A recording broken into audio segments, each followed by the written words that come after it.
Good morning, everyone, and a really warm welcome to our event today, Leaving No One Behind, Challenges and Opportunities for Food Security.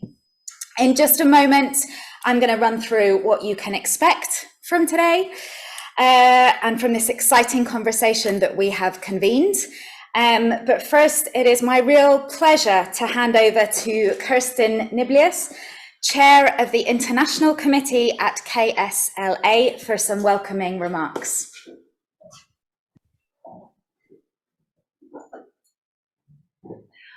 Thank you very much, and welcome from me as well to the Royal Swedish Academy of Agriculture and Forestry. We are honored to host this important event on issues which are very close to the heart of the Academy. I would like to say just a very few words about our Academy. We have a proud history of 200 years when the Crown Prince at the time in Sweden took the initiative to set up this Academy. And why? Well, for reasons that are very closely connected to the subject of today. Sweden was in a traumatic state, having lost the war against Russia, lost Finland, and very poor after many years of warfare. People were starving and dying. And the king was thrown out of the country, and they recruited a no one, remarkably, from France, one of the generals of Napoleon's. He was very clever and did not start a new war against Russia. Instead, he said, now we have to develop the agriculture in Sweden so that we can feed more people. His vision was to double the arable land, double the population. And his instrument to achieve this was this academy, which he chaired himself. Of course, his visionary goals were achieved, and much more. Today, we have a rather different role. We are now an independent arena for discussions, and we have a very small secretariat here in this house. So most of the work is done on a voluntary basis by our fellows. We have 450 approximately Swedish fellows and about 150 international ones. And these fellows come from very different areas in society. Science, of course, but also industry, environmental organizations, ministries and government agencies. The issues that we are going to discuss today and the challenge of food security globally are always a priority for our Academy. But we worked especially much during last year when it was the run-up to the UN summit. And we organized seminars. We were asked to help the ministry organizing dialogue meetings. So a lot of work was done then from the Academy through our Division for Agriculture, but also our International Committee. And very much thanks to Madeleine, who is here, and also Cecilia and Andreas Davelid, who I think is on link. So we look forward very much to this day and to help us to keep these issues as high on the agenda as they deserve to be. Thank you.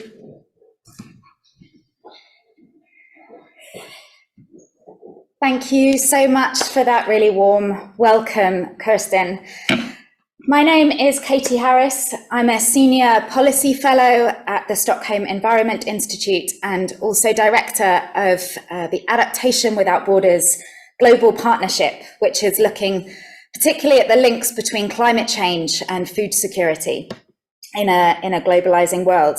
And it is my real great pleasure and honor to be your chair for this morning's event, which is brought to you by the Swedish FAO Committee in collaboration with the Royal Swedish Academy of Agriculture and Forestry, KSLA.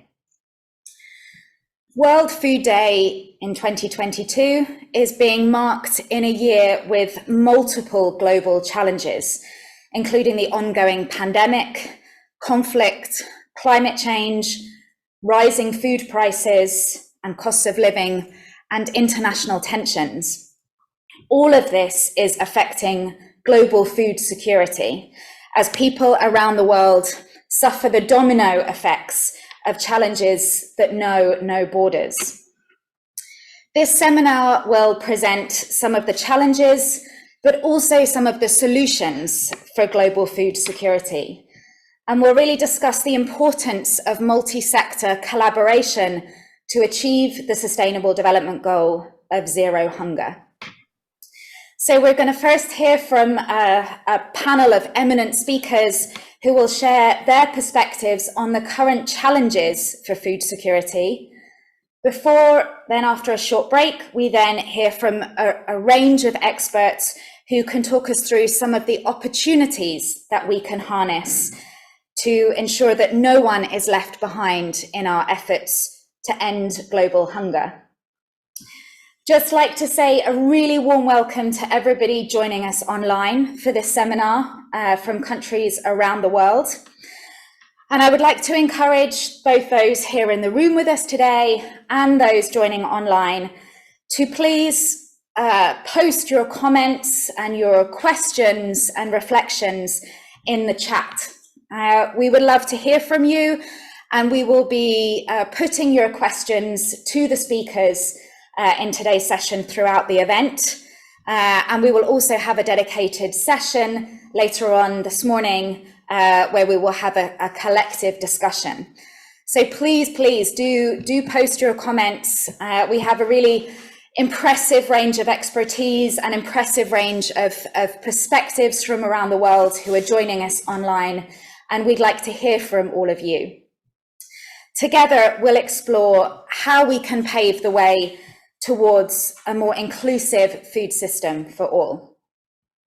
So just to kick us off, we're going to start with a short video from FAO on World Food Day 2022, presenting us with a profound reminder of the challenges we face.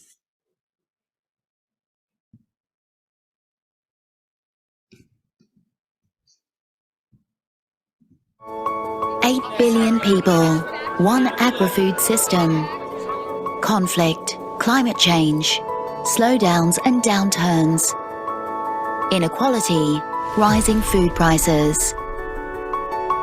Are denying progress to many, limiting progress for us all.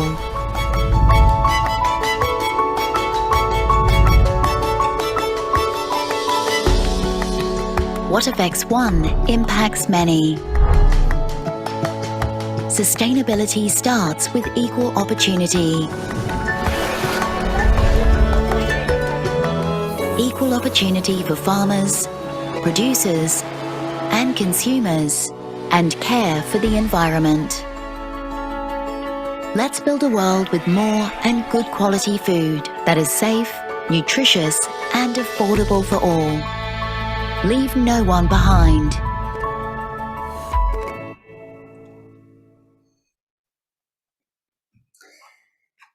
Thank you, Jimmy. So to open our first panel then, and to hear a little bit more about some of the issues raised in that film on food security in these trying times, I'm really delighted to introduce Maria Milivojevic, Deputy Director at the Ministry of Enterprise and Innovation.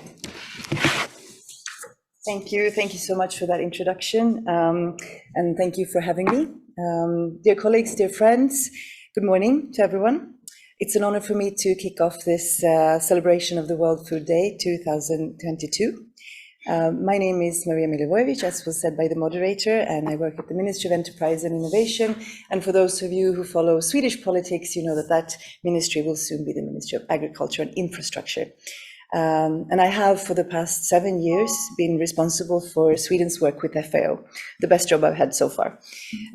In this role, I will also have the responsibility and great pleasure to represent the EU and its 27 member states at FAO during the Swedish presidency during spring 23. As you know, we have a new government, and I hope that you will soon have the opportunity to meet the Minister for Rural Affairs, Petersson, and his State Secretary, Dan Eriksson, who will hopefully also soon be appointed the chair of the FAO committee, one of the organizers. They were not able to join us here today, but on their behalf, I want to thank the Swedish FAO committee and the Royal Swedish Academy of Agriculture and Forestry for organizing this event in celebration of World Food Day. By doing so, Sweden joins another 150 countries worldwide that have chosen to do the same. World Food Day is one of the most celebrated UN days in the UN calendar.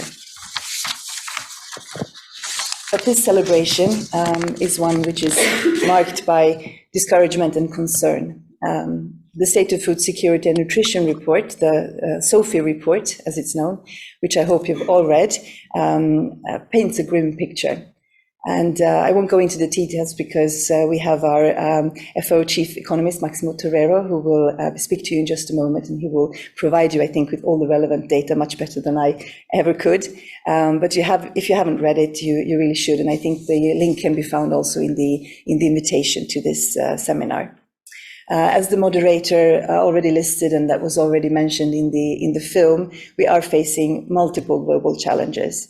And this is a situation which is also further exacerbated by Russia's aggression in Ukraine. And all of this is affecting food security, and it's affecting the most vulnerable the most. So what's to be done? My message after many years following FAO and being involved in these discussions is that we really know what to do.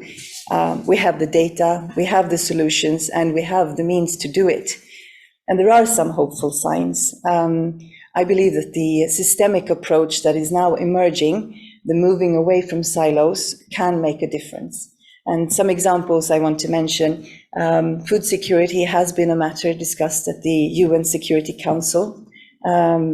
It's now a matter at the COP27, where the Swedish Prime Minister will be co-chairing a roundtable on food security specifically. We have a hub established at the FAO premises, a UN hub, which is there to push the transformation of food systems forward. And over 120 countries have developed pathways for achieving this transformation. But I do think it's clear to everyone that this process is too slow. Everyone's competence and support is needed, and we need an all-hands-on-deck approach. So let's hope that we look back at this World Food Day as a day for change, and that World Food Day in 2030 will be a day when we celebrate progress. With those short opening remarks, I wish us all an interesting and fruitful seminar. Thank you, and over to the moderator. Thank you so much, Maria, and for reminding us of the urgency of our conversations here this morning. So to then kick off our panel, and to just remind all of you watching online, please do post your questions throughout the speakers' presentations this morning. We will have time to put your questions and comments to our experts. But without further ado, it gives me really great pleasure to introduce Maximo Torero, Chief Economist of the Food and Agriculture Organization of the United Nations, to share his perspectives on the challenges facing food security in 2022. Maximo, we are delighted that you can join us here today from Rome, and please, the floor is yours. No, thank you very much. It's an honor for me to be with you today. Let me share my screen. And what I will try to do today is to look at the challenges and try to take a positive view to those challenges, which I think is really important. So let me start with a video which I think is important that we look at, because we need to recall the importance of the right to food. So if you allow me, I will play a little video. Food means blessing. Food is life. أنا بالنسبة إلي الغذاء أول شيء الأمان.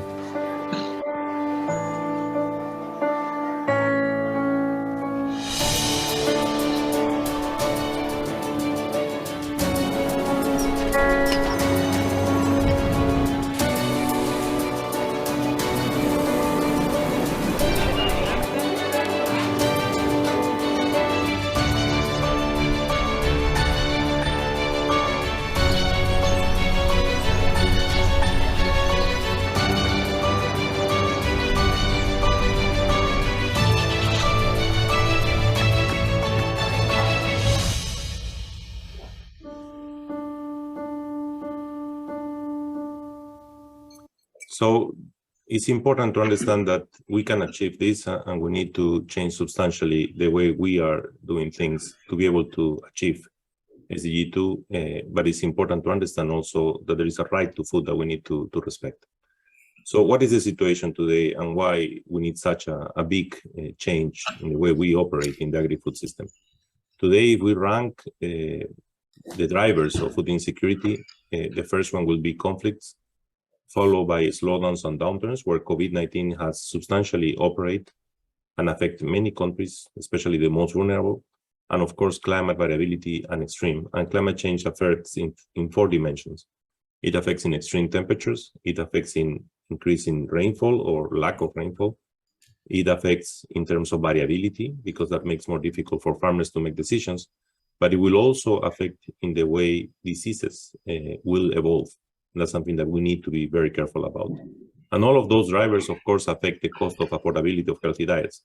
The video stated that there was enough food, and yes, there is enough calories in the world to feed everybody, even to feed the 10 billion people that we're expecting to have. But the challenge is not just calories, and the challenge is distribution of those calories, but it's also quality diets.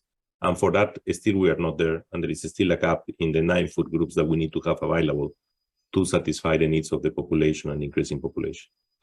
Now, if we look at the numbers, they are not good at all. As all of you know, the number of chronic undernourishment is 128 million people. It increased 150 million people more in the last 2 years because of COVID-19. And we have 3.1 billion people that don't have access to healthy diets. We are not on track of achieving global nutrition targets, despite there has been some progress in child stunting and exclusive breastfeeding, and 2.3 billion people doesn't have adequate food in 2021. The food hunger map of FAO, which we relaunched this year, shows that this is affecting all sub-Saharan Africa, especially landlocked countries, South Asia, but also is affecting Andean countries in South America and Central America, which was a surprise. And this was mostly because of the effects of COVID-19. Now, in this environment, we come to exacerbate the situation with the war in Ukraine.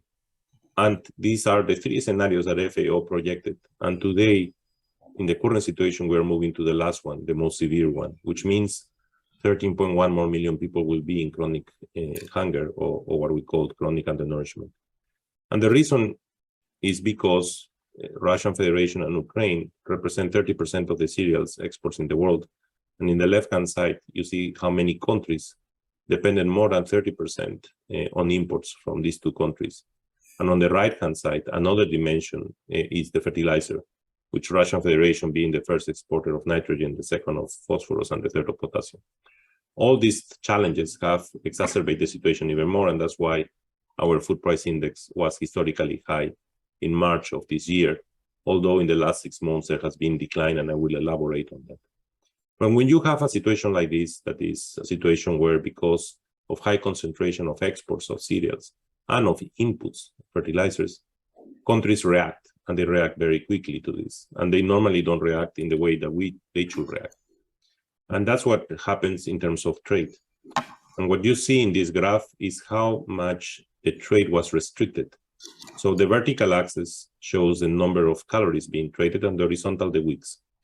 The blue line is for COVID-19, which there was a small spike at the beginning, but then immediately settled down. The yellow line is the food prices in 2008, and the red is what happened because of the war in Ukraine.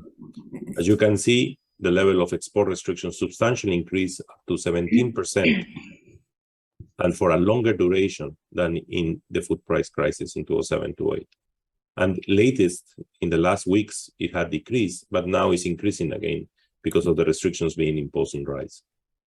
If you want to look at the decomposition, you will see that most of the restrictions are on wheat, and the red part here shows rice starting to increase.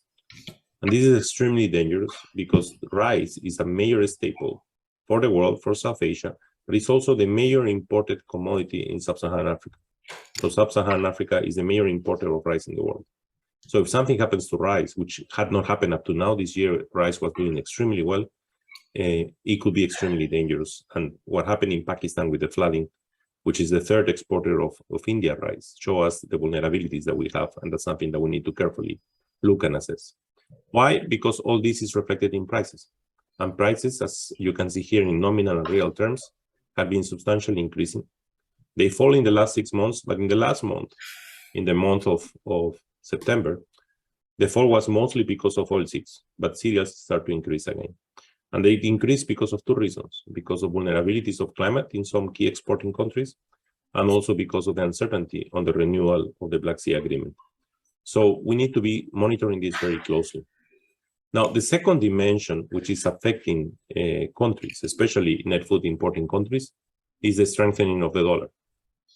As the dollar strengthens and the currency, local currencies devaluate, that means that the value and the cost of imports for import-dependent countries will increase substantially. So there are two sources of increasing the food import bills. One is the higher prices, and the second one is the exchange rate devaluation. And as a result of that, the food import bill of the most vulnerable countries, as I show in this graph, green is low income, red is lower middle income, blue is lower middle income, and red is IDA countries, has increased substantially. For the most vulnerable 62 countries, the food import bill has increased $25 billion. And that's why it was so important for us, the food import financing facility that we were proposing, and which finally the IMF decided to adopt and call it the food crisis window for food security, which is exactly the idea, is to support countries in having access to food. Because this year, the major challenge is still food access to food for the most vulnerable countries. The more longer or medium term effect is the fertilizers. And what we observe here is how urea, DAP, and KCI had increased substantially in terms of prices. And this increase has been because of several reasons. One of those is because of export restrictions, which has increased, especially coming from the side of the Russian Federation, but also the side of China, which has increased export restrictions, which has exacerbated the problem. The second major element is the increase in natural gas prices, which substantially increased until the month of September.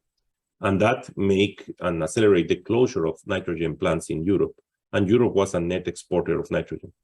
And therefore, the availability of nitrogen and fertilizers in general has been reduced in the world. And as a result of that, prices increase.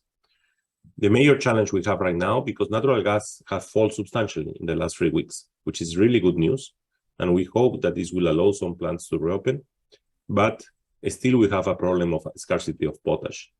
And what this ends happening is that we have an affordability problem for the farmers. So in the red line, you will see how affordability is reducing for farmers, which means that if they produce, they will be losing because the prices of the commodities are increasing at a lower rate relative to the prices of inputs. You must understand that if fertilizer prices increase, that means also that seed prices increase because seeds needs fertilizers to grow.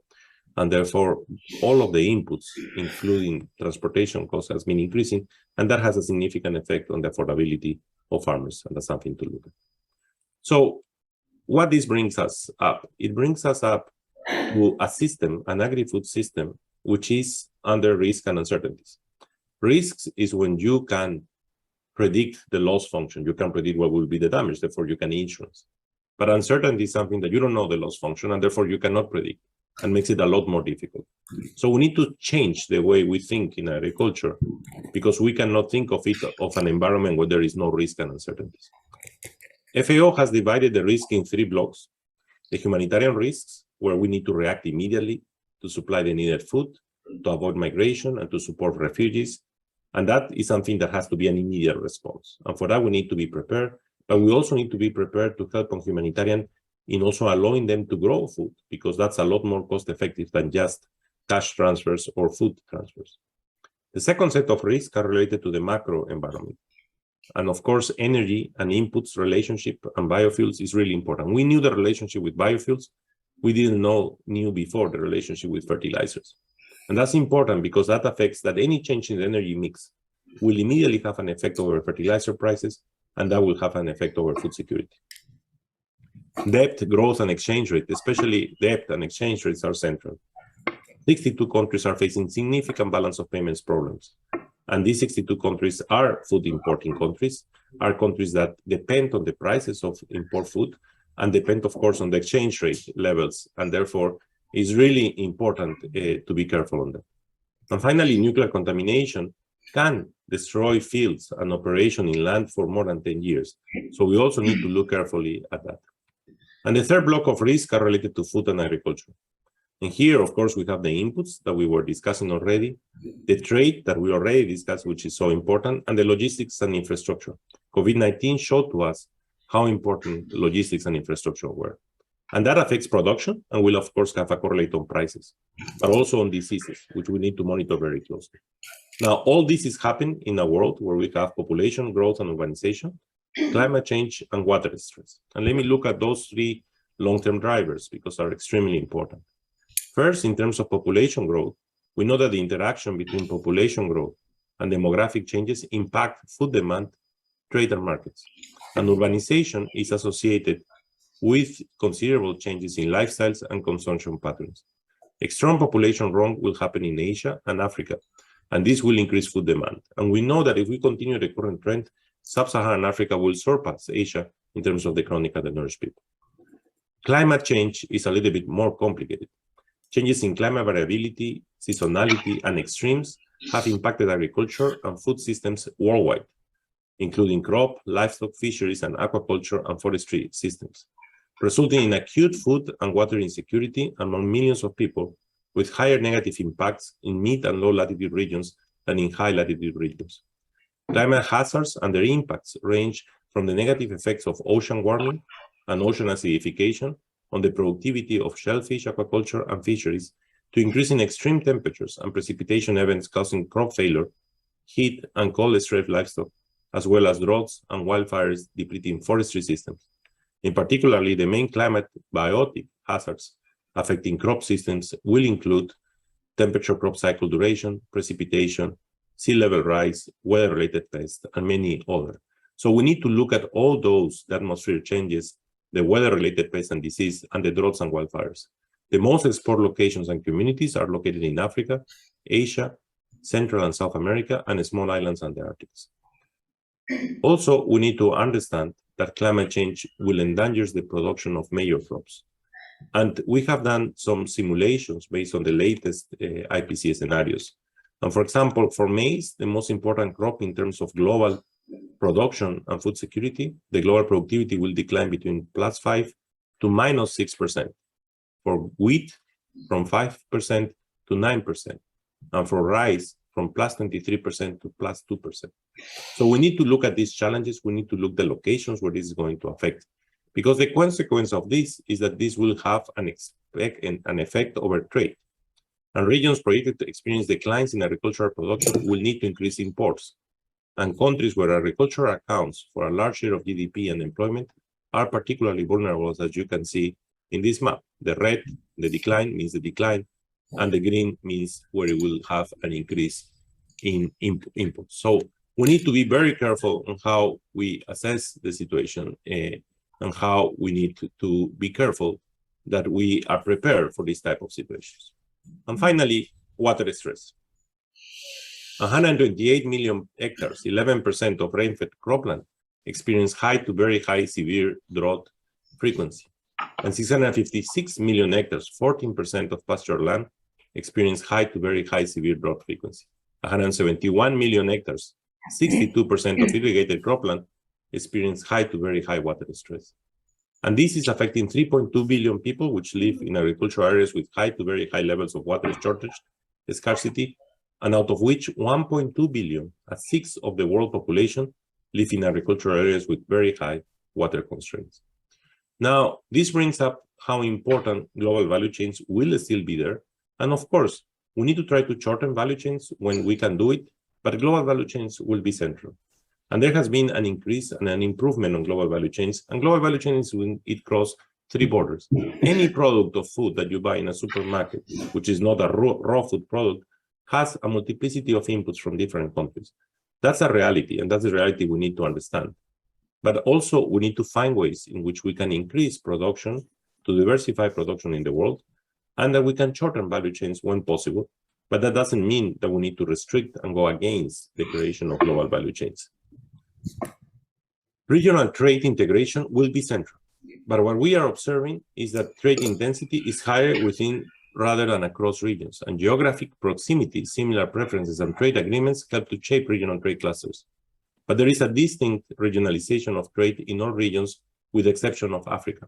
If you look at the colors, the Africa cluster changes across years substantially, which means that despite the agreement that they have on interregional free trade, they are still not there. And that's where we need to look at. But trade, of course, has an effect over the 3 dimensions of sustainability. It has a dimension of economic sustainability because it can raise farmer incomes, but it also can have the negative effect of import competition, which can lead to income losses. On social sustainability, trade can lead to more diverse diets, but also agri-food trade may contribute to rising inequalities. And on environmental sustainability, it can help for adaptation and mitigation, but exports can incentivize environmental degradation. So we need to consider and look to all the trade-offs behind this so that we can optimize and minimize the trade-offs and choose the pathways that will allow us to achieve zero hunger, minimizing those trade-offs. So what we should do in this complex environment? First, in the short term, we need to provide humanitarian assistance to the most vulnerable right now because of the food access problem. We need to target social protection programs. We need to identify the new hotspots of food insecurity, and we need to support the agri-food chains of those most vulnerable. We also need to support for food access, balance of payment problems. And for that, the Food Import Financing Facility can play a crucial role, and we are very happy the adoption of it by the IMF. But we also need to achieve efficiency gains right now, because we need to accelerate in avoiding the closures of trade. We need to increase information transparency through the Agricultural Market Information System, and we need to use fertilizers more efficiently. And for that, we are pursuing soil nutrition maps that will help to have the proper blending. But we also need to reduce food loss and waste, and that's something that we can do very quickly, especially waste in the short term and in the medium term. It's impossible that today, with the numbers we have 14% of food losses and 17% of waste in the world. That needs to change. And for that, we also need to learn how to better target interventions. But what to do in the medium and long term? In terms of trade actions, I think we need to reorient policies through targeting resilience and sustainability. And this requires phasing out price interventions and trade distorting producer support, targeting income support from households that are most in need, and repurposing public expenditures. This year, we have done in the SOFIAN a special area section where we look at repurposing of subsidies, because we have almost 630 billion per year given to countries between 2013 and 2018, but per year. And most of these, as you can see, are fiscal subsidies to producers, which could be very distortive, and agricultural producer support. So there is an important need to change that. And we presented some scenarios. What will be the impact of those? The first scenario was fiscal subsidies to consumers.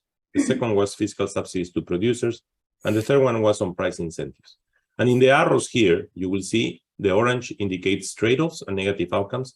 The green indicates positive outcomes. And the larger the arrow, the bigger the outcome. As you can see, in all these different scenarios, we could have benefits, but we need to look case by case, country by country, to be able to resolve these problems.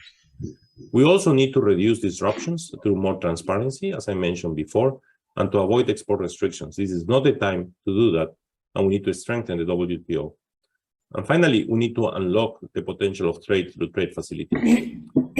Now, and to finalize, the agri-food system that we have and the transformation that we need is a world with risk and uncertainties, and there is no one solution to all the problems. So we are pushing the concept through our new strategic framework of better production, better nutrition, better environment, better life, of a package of portfolios of interventions that has to be part of these transformation pathways that we are following up with the hub as a result of the Food Systems Summit. Those transformation pathways should look at humanitarian development, peace nexus, to scale up climate resilience, to strengthen economic resilience, to lower the cost of nutritious food along the supply chains, and to address poverty and inequality, and also to shift to sustainable consumption patterns.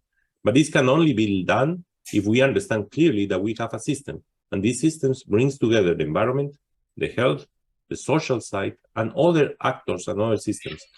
And also we need to understand that we need to accelerate on science and innovation, on data, because data will be central for the actions that we do, and to understand the trade-offs of what we do, and governance and institutions. That portfolio package is what will help, together with the financing levers, to be able to do the transformation that we need today, and to hope at least we move in the correct track towards achieving SDG 2. Thank you very much, and apologies if I went over. Thank you. No problem at all. Thank you so much, Maximo, for really reminding us of the intersecting nature of some of the crises that we face, and also how some of our responses to those crises in the form of, for instance, export restrictions can further undermine and affect global food insecurity. Was also very interested to hear your reflections on how global trade and value chains can be both a risk multiplier, if you like, in shifting risk between different countries, but also how trade can be a factor in reducing the risk and improving people's food security. I'm going to just ask one very quick question, if I may, which is just to pick up on your comments at the end. And on one of your slides, you noted the importance of cooperation, and which will, of course, be critical for these transformation pathways to a more sustainable and resilient agri-food system. Could you just reflect maybe for 30 seconds on sort of the role that multi-sector collaboration has to play in achieving global food security, or the kind of results that it generates? No, for sure, and that's extremely important because it's not easy. And most of our economies are aligned in silos, essentially. You have a Ministry of Agriculture, you have a Ministry of Environment, a Ministry of Finance. And what we know now, and a Ministry of Health, what we know now is that all the sectors interact with each other. So we need to find an institutional solution to that. There was an effort that was done during the SUN initiative, where they tried to do this institutionality, but the problem they had is that although they were able to develop certain institutionality, the money flow was not there. So I think we need to think differently and to work with governments to move towards a system approach. And that will take some time. So what we are trying to develop now, working with the IFIs, is how we can provide the incentives from the financing side so that we can facilitate that process until the governments can develop this institutional change. But clearly, if we don't accelerate the interlinkages, we won't be able to resolve the problems, and we won't be able to understand the trade-offs behind the decisions that we make. Fantastic. Thank you, Maximo. And there's just one question from the audience I'd like to put to you, if I may, before we move on, which is a question from Bruna. Hope I'm pronouncing that right.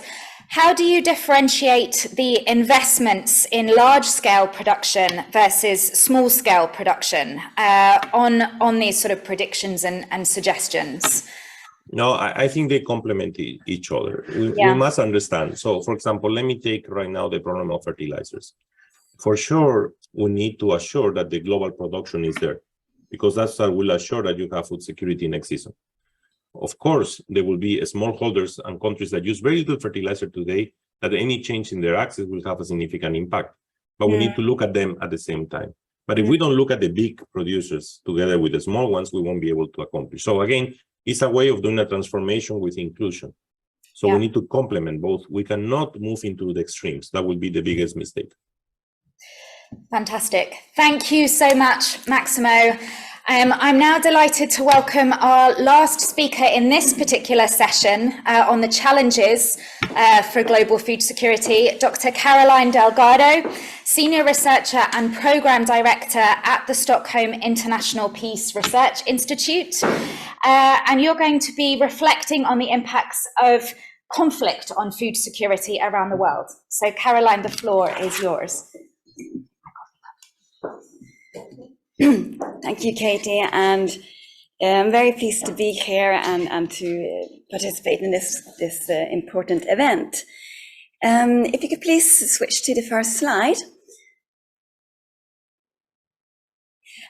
I want to start with showing you these pictures because they're a very telling illustration on how violent conflict impact food security.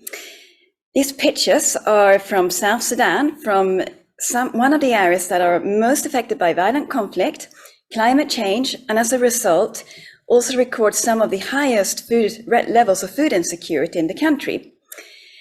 Severe floodings that you can note here has forced many people to leave the village, though they didn't go very far and many could come back, tend to animals, do some kind of cultivations. But only a few weeks before these pictures were taken, the people who lived in the villages were attacked by armed groups, and they were forced to flee because many were killed. The only people left in the area, which was very deserted, was a group of armed youth who sought to protect whatever assets were left, but who were also engaged in a kind of vicious cycle of raids, counter-raids, and revenge attacks. These attacks, they happened in January this year, less than a month before Russia invaded Ukraine, and the impact of violent conflict and global food security became a widely discussed topic. And this brings me to the first point I want to make in this presentation, which is that despite that we know the relationship between violent conflict and food security is fairly well known, and there's a significant body of research that unpacks these connections in a rigorous and systematic way, the relationship still is not sufficiently recognized and acted upon, and the trends still go in the wrong direction. We've seen the figures earlier. Conflict-driven food insecurity keeps increasing.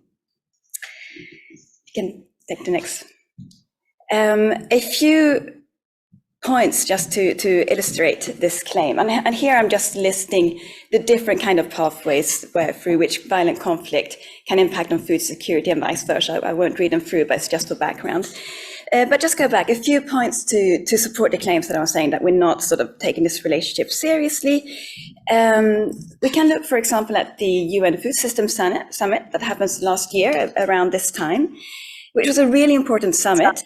It set the stage for global food system transformation to achieve the SDGs by 2030 and to address the global challenges threatening food systems such as climate change, poverty, and inequality. Yet, conflict and peace were not among the main items on the summit's agenda. And of the 25 working groups, which where most of the work actually happened leading up to the summit, only one was actually really sort of discussing the relationship between violent conflict and food security. And again, all this happened only a few months before the food supply and food security crisis triggered by the war in Ukraine. And just to briefly mention sort of another illustration of this is that if we look at some of the main policies that seek to address food security in Africa, they recognize climate change, COVID, cost of living, and many other important drivers, but they barely mention conflict at all. And this despite Africa being one of the worst affected continents in terms of both food insecurity and conflict. So we need to ask ourselves, why is this? One reason, I believe, which brings me to my second point, is that we do know a fair bit around the general pathways through which conflict leads to increased food insecurity and how situations of heightened food insecurity can trigger conflict. There is a gap in knowledge and evidence how these pathways play out in different contexts and how to translate contextual evidence, such as findings that comes out from these localized areas in South Sudan, which I showed the pictures of, into broader policy and action. KSLA, please. If we look at food production, this is one of the main parts of food systems most affected by conflict, simply because farmlands and surrounding rural areas are often conflict epicenters. Armed actors, they frequently attack and destroy the mean of production, confiscate land, displace and injure or kill farm workers and other laborers at the center of production. They might control production, including forcing farmers to cultivate illegal crops instead of food crops, and all this leads to reduced food production and increased food insecurity.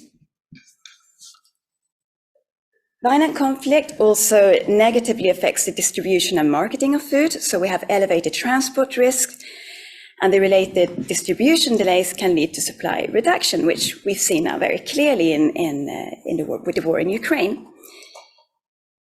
Significant risk associated with transporting goods through or to conflict-affected territories include armed checkpoints, war taxes, and violent attacks. But the precise impact of such action on food security can be quite hard to ascertain, and this because of the many complexities and the contextual nature of the pathways. So when I talk about complexity, what I mean here could be, for example, the time lag, so the time between from when an event happened and the impact is felt, and also where that impact is felt. Impact of compounding drivers, such as climate change, COVID, cost of living crisis, but also the impact of government spending, diversion of funds. So we often see in conflict-affected countries that government spending is diverted towards the security and defense sector, often at the expense of say, social protection and other areas that are more conducive to food security. But the impact of conflict on food security will also depend on vulnerability of livelihoods, and these in turn then depends on a new variety of factors ranging from level of household resilience and the effectiveness of governments, and I can go on. So all this makes it really hard just to attribute the precise impact of conflict on food insecurity in any given context. I want to draw from a couple of examples from our recent research at SIPRI on how these pathways play out differently across different conflict settings. If we go back to we're missing one picture there, but we go back to the pictures from Sudan, South Sudan. As is clearly evident, farmland has been destroyed, cultivation stopped, and people has fled the area. As displaced, people's food insecurity is even more threatened. As I mentioned, this happened right before the war in Ukraine, and already at that time, the main humanitarian organizations that were supporting the IDP population and other severely food insecure people in South Sudan, they were having to reduce their beneficiary numbers, the rations that they could give to every household, the frequency of aid programs, because of insufficient fundings. And with the Ukraine crisis, and the diversion of funds towards addressing that crisis, agencies like the World Food Programme, for example, were faced with, and now I'm sort of using their own words, taking from the severely food insecure to feed starving. So a really, really critical situation. Change, please. For people living in IDP camps, and of course also many of the surrounding host communities, it is often the case that moving outside of the immediate IDP setting really greatly exposes individuals to conflict-related violence. In some areas, moving less than half a kilometer, and here I included a picture of a road here where we were told that only a couple of 100 meters away from this road was considered extremely dangerous, and we met many who had been, suffered attacks or witnessed killings. But people had no choice than to venture out into these areas to collect the firewood they need to prepare the food aid that they are given by humanitarian agencies. But of course, for the humanitarian agencies, there's just no fund to include cooking fuel in the aid package. So it's a really terrible situation in that sense. Refugee camps are also suffering from record-breaking floodings. And as a consequence of floods and conflict, in some areas there's emerged a market in wood as a means of survival for communities affected by flooding, conflict, and hunger. So in some areas, we see that host communities, they are really fiercely protecting the reeds, the bushes, the trees that still exist, that hasn't been destroyed by conflict or flooding. And they are preventing IDPs from accessing these resources so that they can sell the resources as one of their few means of income. And this kind of resource competition has in some cases caused rising tensions between IDP and host communities. And at the same time, it pushes the IDP population further out into the acutely conflict-affected region to gather firewood and also construction material. If we leave South Sudan and we look instead at Nigeria, in northeast Nigeria, also here, conflict has displaced large numbers of people and generated high levels of food insecurity, including pockets of famine. But here we saw that IDP host community relations, they were generally okay. What we did see in northeast Nigeria, however, were clearer evidence around how food insecurity can increase the vulnerability of individuals, a person, to be recruited into non-state armed groups, which is something we did not see in South Sudan, although the presence of these groups were very acute. Important to say, though, mentioning this, that the reason why someone would join a non-state armed group like Boko Haram in this case will depend on many factors. It varies over time and over place. But we did see that food insecurity played a part, in particularly because it became sort of part of the lack of basic needs, which can push some people to look to Boko Haram for protection and survival. So a kind of paradoxical situation emerged, where on the one hand, Boko Haram was really seen as the main security threat for people living in these areas. But at the same time, because of certain shared values, although not implementation of those values, community relation, because some of the fighters were from the region, and also because of the fact that Boko Haram in some way were attending to some of the community needs, together with what people felt that the state had just simply abandoned them in this area, people sensed that there was an increase in this kind of willful recruitment. And I do also just want to emphasize here that we were doing qualitative research, so it's very much around perceptions. I do want to look at one last setting, which is that of Colombia. This is a quite different context. You could say it's post-conflict in the sense that there is a peace agreement between the government and the main FARC rebel group. But there are also areas with acutely high levels of violence, other groups driving violent conflict in the area, and very high levels of food insecurity. One group particularly affected is the indigenous population. In some areas, indigenous communities have become confined, which is kind of the opposite to being displaced, and that is that the armed groups are violently preventing them from moving outside of their not only immediate villages, but also the housing area. So they have lost access to their hunting and fishing grounds, their cultivation areas, and as a result are suffering really critical levels of food insecurity. In a very nearby area, former FARC soldiers were going through their reintegration process, having demobilized and disarmed. But the isolation and the lack of livelihood options and basic security, including food security, made them very vulnerable to recruitment of the remaining armed groups that was present in this area, really looking to recruit them because of their fighting skills. So I mentioned all these examples just really to emphasize the need for understanding context when thinking about the relationship between conflict and food security. As we heard in Maximus' presentation, violent conflict is one of the main drivers of the increasing levels of food insecurity that we've been seeing in the past 7-8 years. And it is really crucial that we get a better understanding of the how. This understanding and knowledge is essential for developing coordinated, coherent, and decisive action plans to improve food security, to reduce the vulnerability to conflict-driven food insecurity, and to generate the conditions conducive to peace and peace building, and help understand and identify local capacities for peace. And this brings me to my third and final point, which is that programs by humanitarian peace and development actors will need to collectively deliver on improved food security, enhanced prospects for peace, and resilience to the impact of climate change.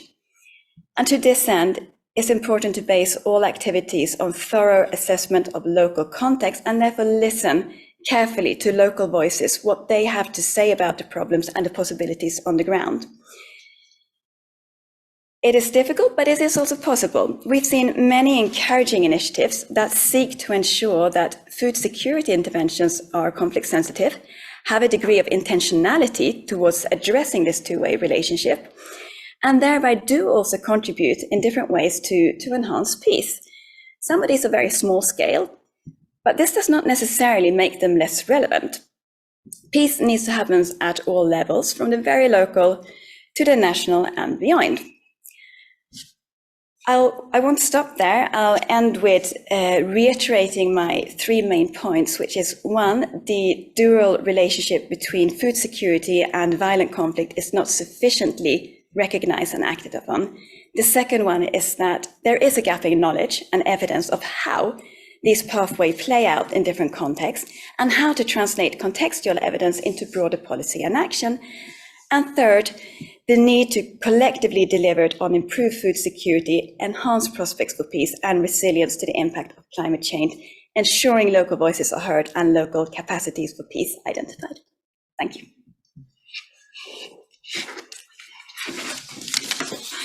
Thank you so much, Caroline, for some really fascinating reflections on this complex relationship between conflict and food security. There are a lot of questions coming through in the chat, which is great.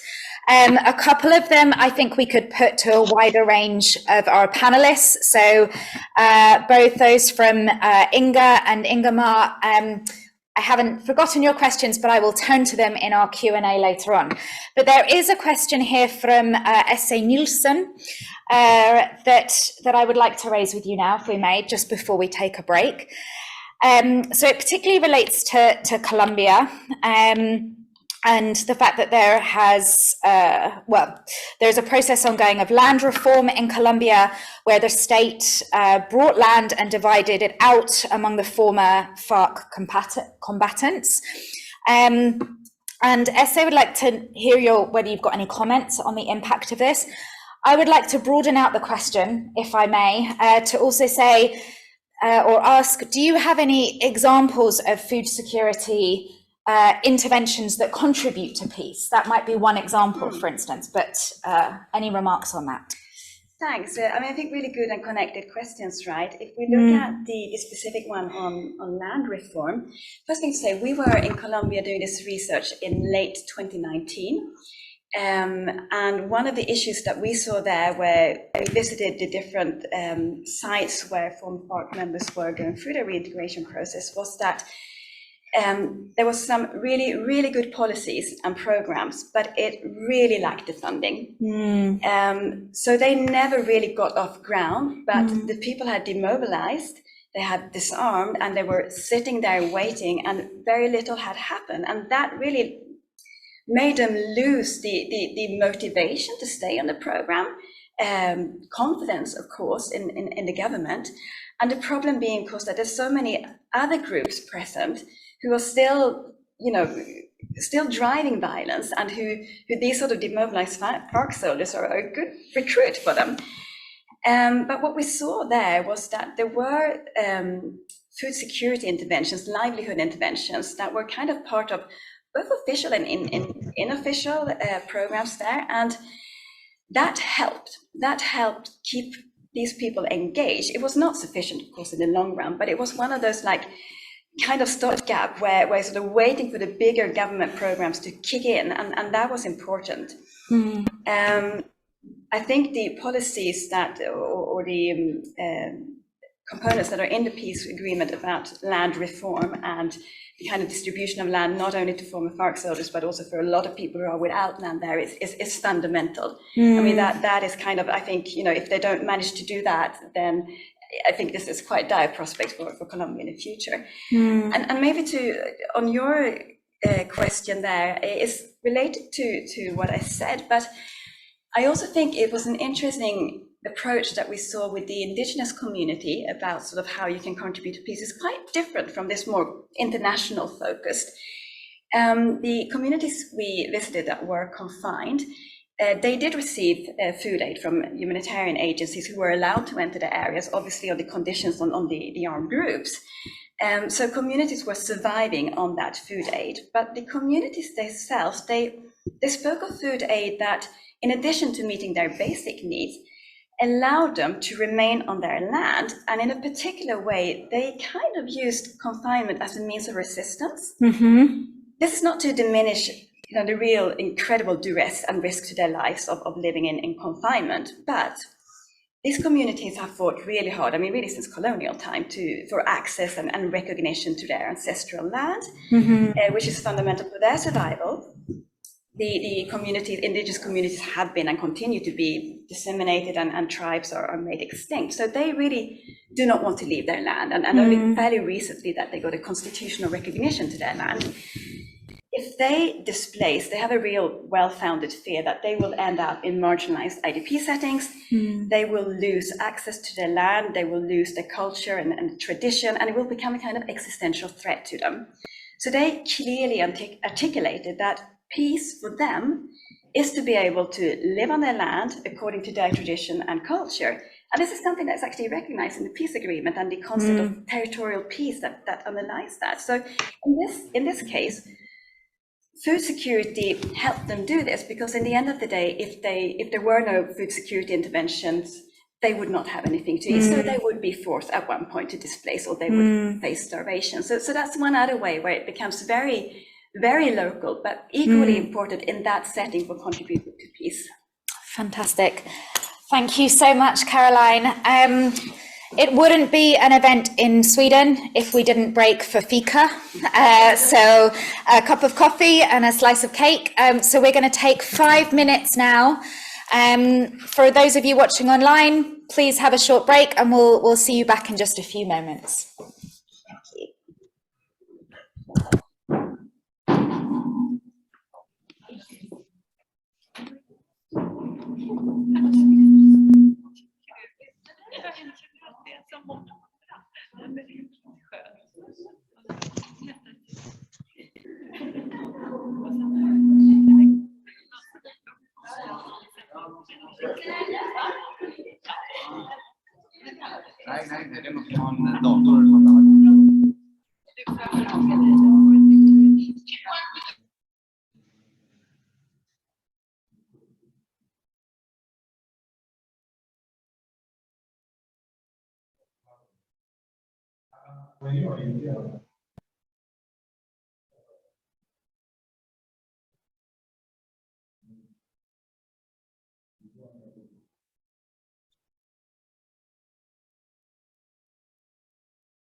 Maybe.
Nabii.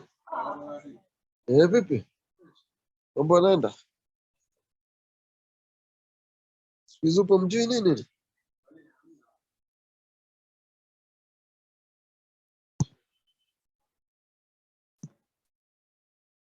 Soko umeingia mjini bana, nakula mai.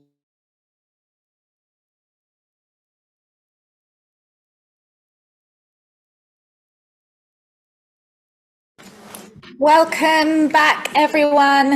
I hope you managed to get a cup of tea or coffee.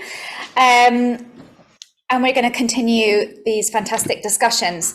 So we have an amazingly diverse panel lined up for you now to discuss some of the opportunities that we can harness to ensure that no one is left behind in our efforts to achieve the sustainable goal on zero hunger. So we've reflected a lot on the challenges so far that we face, and now we'll move on to some of the ideas and potential solutions to some of the great challenges we've heard this morning. So I'm delighted to introduce our panelists today. We have Aditi Kapoor, co-founder and trustee of Alternative Futures and technical advisor to the Red Cross Red Crescent Climate Centre. We have Rishanthi Ranganathan, program coordinator of We Affect Sri Lanka. We have Alaric Sandrup, director of public and regulatory affairs at Lantmännen. And we have Elizabeth Similton, senior policy specialist in agriculture at CEDA. I'm going to first turn to Aditi, if I may, to reflect and share some thoughts with us here today on why people are left behind and what is needed to include these groups in the food systems transformation. And just before I turn to you, Aditi, I'd like to just encourage everyone to keep their comments coming in the chat and their questions. For those that we don't have an opportunity to cover today, we will be following up with all of our eminent speakers today and posting their responses and sharing those on the SIANI website. So do keep them coming. And Aditi, if I may, over to you on why certain groups are left behind and how we can include those in the food system transformation. Thank you so much, Katy. Let me first thank KSLA, FAO, and SIANI for inviting me here and for sharing my views. Also to say that the presentations I heard were really interesting, giving food for a lot of thought. Also, I think identifying a lot of complexities which are there to really unravel this particular problem, especially if we're looking at 2030. Let me just quickly try and share my screen. And I think, yes, I think you can see my screen, right? We can. Excellent. Okay, great. So before I begin, let me say I have only 10 minutes. And I decided that I would just give you like one example to really try and see what kind of cross-sectoral approach we really do need. Also, I'm trying to, what I'm trying to do is to combine, if I may say that, the bird's eye view, which is the macro kind of government view, with the ants view, because I think, you know, at the end of the day, really it's people who have to do various things. Also because I'm going to focus on climate. Aditi, excuse me. We see it in editorial view. Can you please set it in presentation mode? Is that better? Yes, thank you. Okay. So I'm going to focus on climate change as the, you know, one big issue that is affecting food security and nutrition. Also, one thing that I'd like to really say is that I hope that this will also be a solution for conflict-ridden areas, because, you know, as was rightly pointed out, that if you have secure livelihoods and you know, have food security interventions, and that also helps in containing conflict situations. So very short, just two slides to say that who are the food insecure people really? So there they're very different lots, and there's a lot of what is called intersectionality between them. So they're the elderly, people who are living in remote locations, who are the unreached people. There are also then the, let me just remember, yeah, petty traders. And then of course, why is this? Okay. The urban low-income people, the wage labor, the migrants, young girls, pregnant women, small farmers, the growers themselves. Much of the food, as we know, is grown by small farmers, and much of the malnutrition is also present among them on the continents which do have agricultural economies. So these are really people who are, food insecure. I would like to say that gender is really cross-cutting, because even if you say, yes, gender makes a difference, but between each of these groups, if you see, women are probably going to be more malnutritioned than men. So I think if we're looking at interventions, we need to make sure that within each groups, we're looking at gender.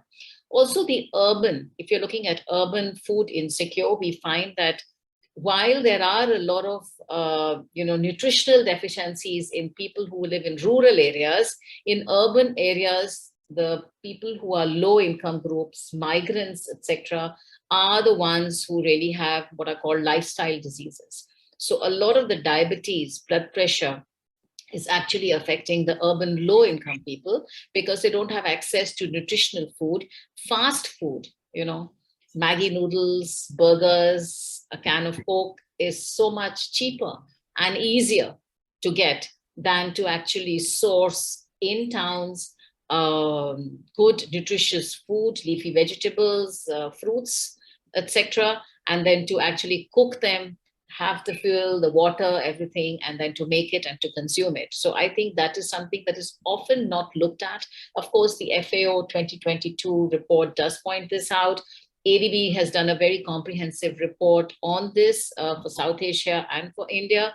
This is an issue which is coming up, but as we are urbanizing, as each of the continents, Africa, Asia, is urbanizing, this is something that we really need to keep in mind. So petty traders, yes, in rural areas, but also in urban areas, are people who are nutritionally very insecure. So we have to look at both rural and urban areas when we are really looking at food security and nutritional security. So what can be a multi-sectoral approach? Like I said, I'm just going to take one example. So what I'm going to do is to look at sustainable agricultural policies. Why? Because the governments are moving towards various sustainable agricultural policies, practices. It can be organic agriculture, eco-agriculture, sustainable agriculture, or what is called CSA, the climate resilient agriculture, which is being promoted by CGIAR with FAO.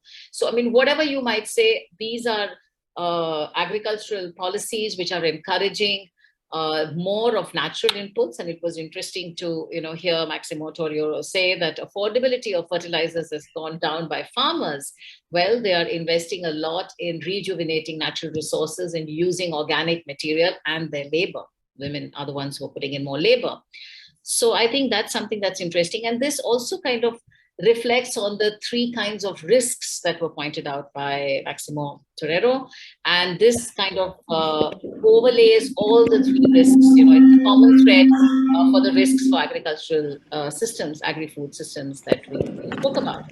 So what is the kind of interplay that sustainable agriculture policies can have? So this is, like I said, one example.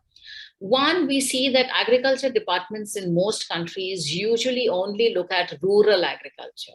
But we have to have these departments and ministries and policies bringing together the rural, the urban, and peri-urban areas together, right? Peri-urban is also often something that's forgotten, but we don't transform from a village to a complete metropolitan or a large town. We often have these peri-urban areas which have a lot of agricultural land, but there's also other things that can happen in urban areas. So agriculture departments need to really widen their scope.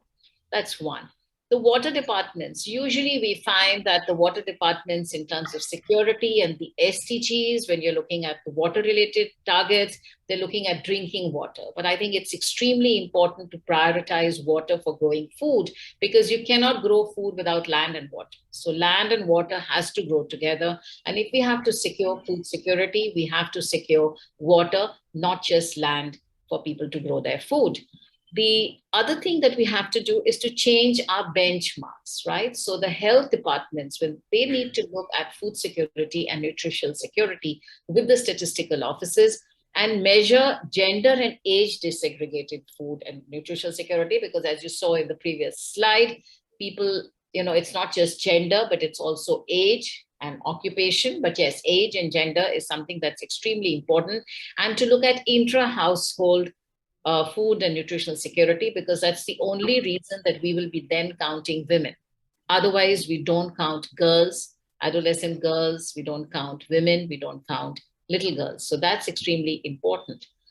Urban developers need to prioritize horticulture. Why I'm saying horticulture is because horticulture is something that can actually be grown on little vegetable patches in slums, on balconies, on your walls, on gardens. We have adaptive agriculture in Bangladesh, where there are these little islands on the Brahmaputra River, which is a huge river, where they actually grow creeper, beans, etc. during the flood season, so that they can get their food security and they can earn their income in the famine period, just post floods, when they have no food.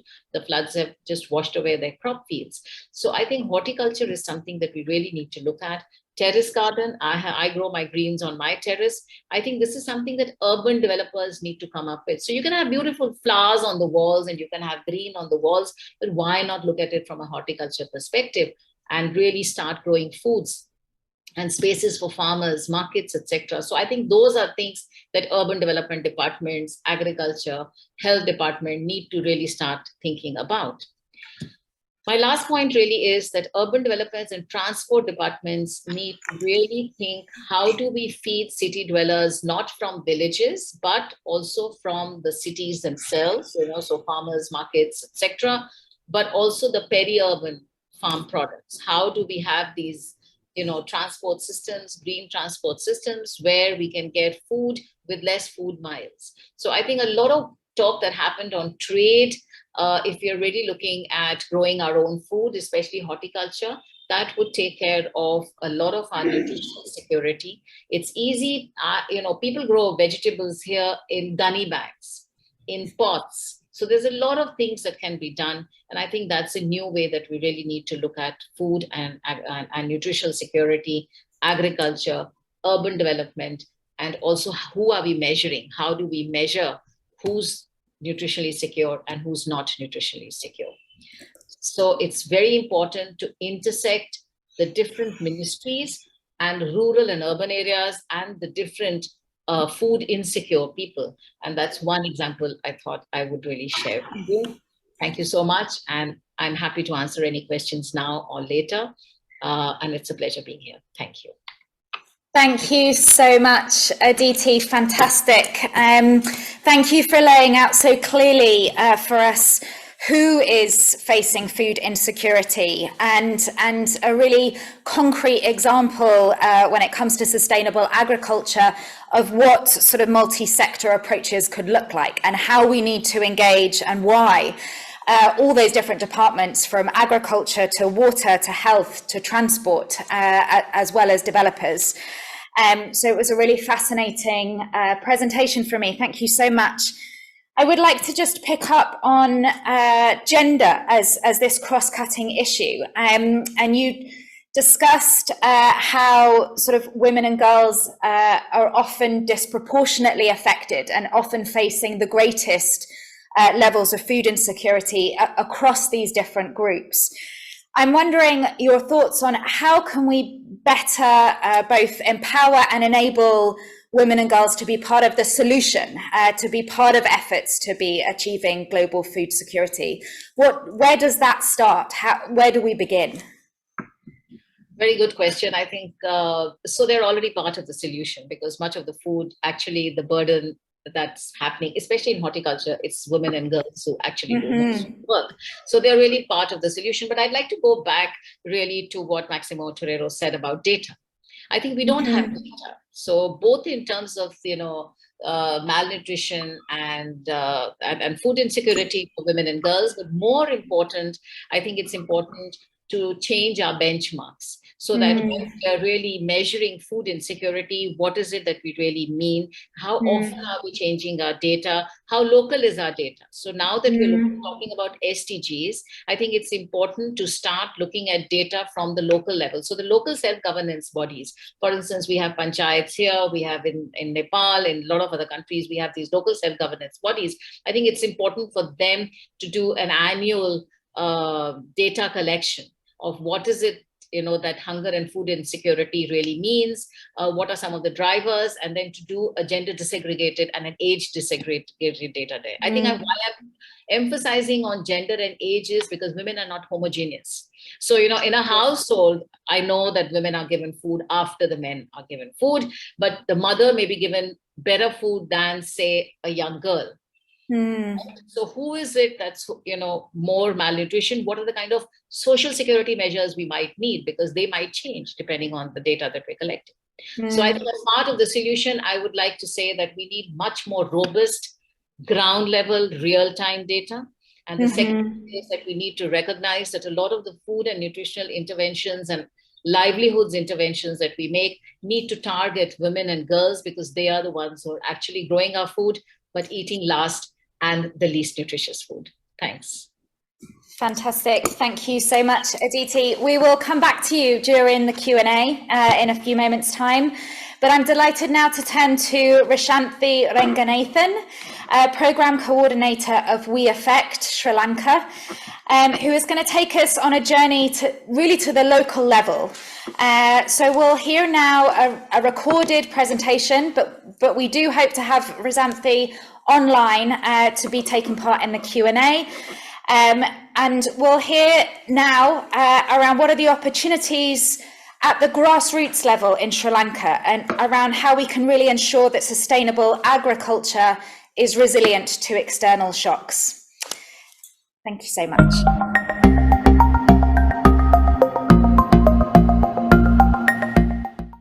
Good morning, everyone. Welcome to today's session on Sustainable Agriculture in Sri Lanka, Resilient to External Shocks.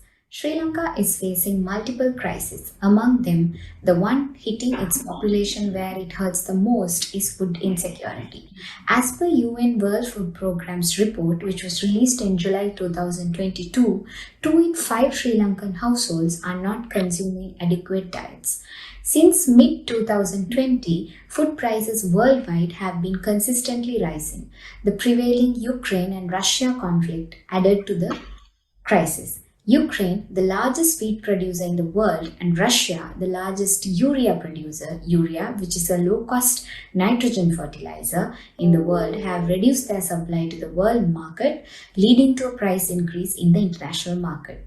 The impact doubled in Sri Lanka due to the exchange rate crisis and the economic crisis.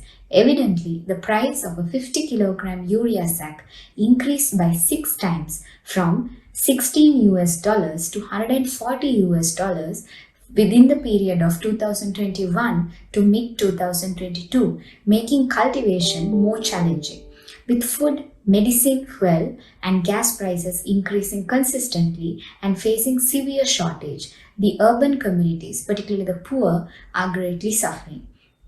As a result of the economic crisis, many small businesses have become non-lucrative and people have lost their livelihoods.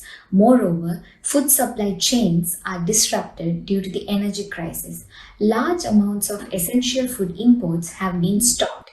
Protein-rich food such as eggs, meat, lentils, and milk have become unaffordable to low-income earning groups, putting vulnerable groups such as children, the elderly, and pregnant women at risk of food and nutritional insecurity.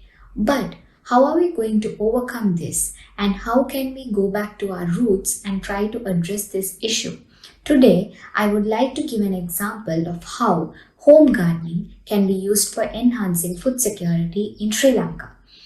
Home gardening is an age-old practice in Sri Lanka. Nowadays, these home gardens help to improve food and nutritional security and livelihood in many ways. Home gardens and livestock production provide easy access to food throughout the year at a fraction of the cost it takes to purchase them from the local market. They increase household access to a diverse array of food stocks, including fresh vegetables, fruits, root vegetables, and livestock products. In addition, some beneficiaries have managed to start a domestic enterprise by selling their surplus produce.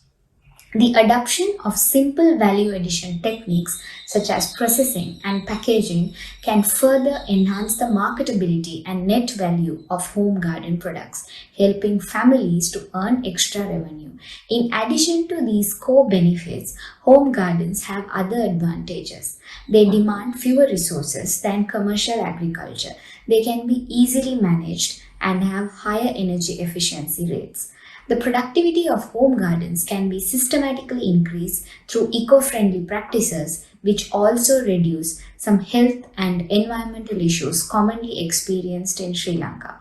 The Home Garden Initiative also aims to strengthen local communities and help build peaceful communities. Home gardens may offer a viable platform to institute solidarity, social justice, and equity, especially for the disadvantaged and vulnerable sections of the population who are mostly affected by the current economic crisis. Over the years, VEffect has supported to set up more than 2,500 home gardens in many districts in Sri Lanka through 11 projects. A successful home garden which was established during the economic crisis by Mrs. Dhammika, which created a huge impact in the community. Dhammika comes from a village called Miriswata in Deniyaya. She has 2 children who are yet to complete their secondary education. Her husband worked as a temporary driver in a tea factory, but he had to leave his job because he fell ill. Therefore, Dhammika became the sole breadwinner in the family, and most of her earnings went towards educating her children. With the support of one of VEffect's local partners, Dhammika was able to set up a home garden. She started growing vegetables, yams, and some fruits.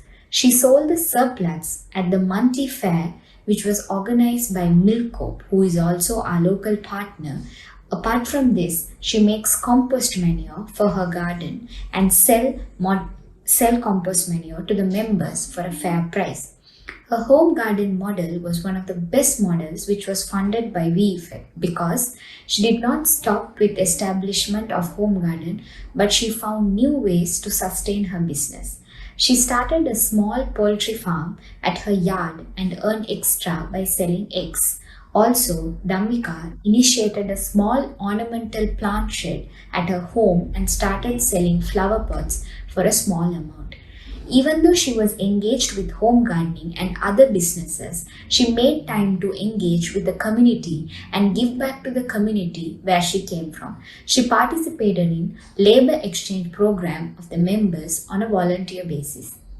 Her story is one of the perfect examples of how traditional home gardening practice of Sri Lanka can be turned into a profit-making, sustainable business.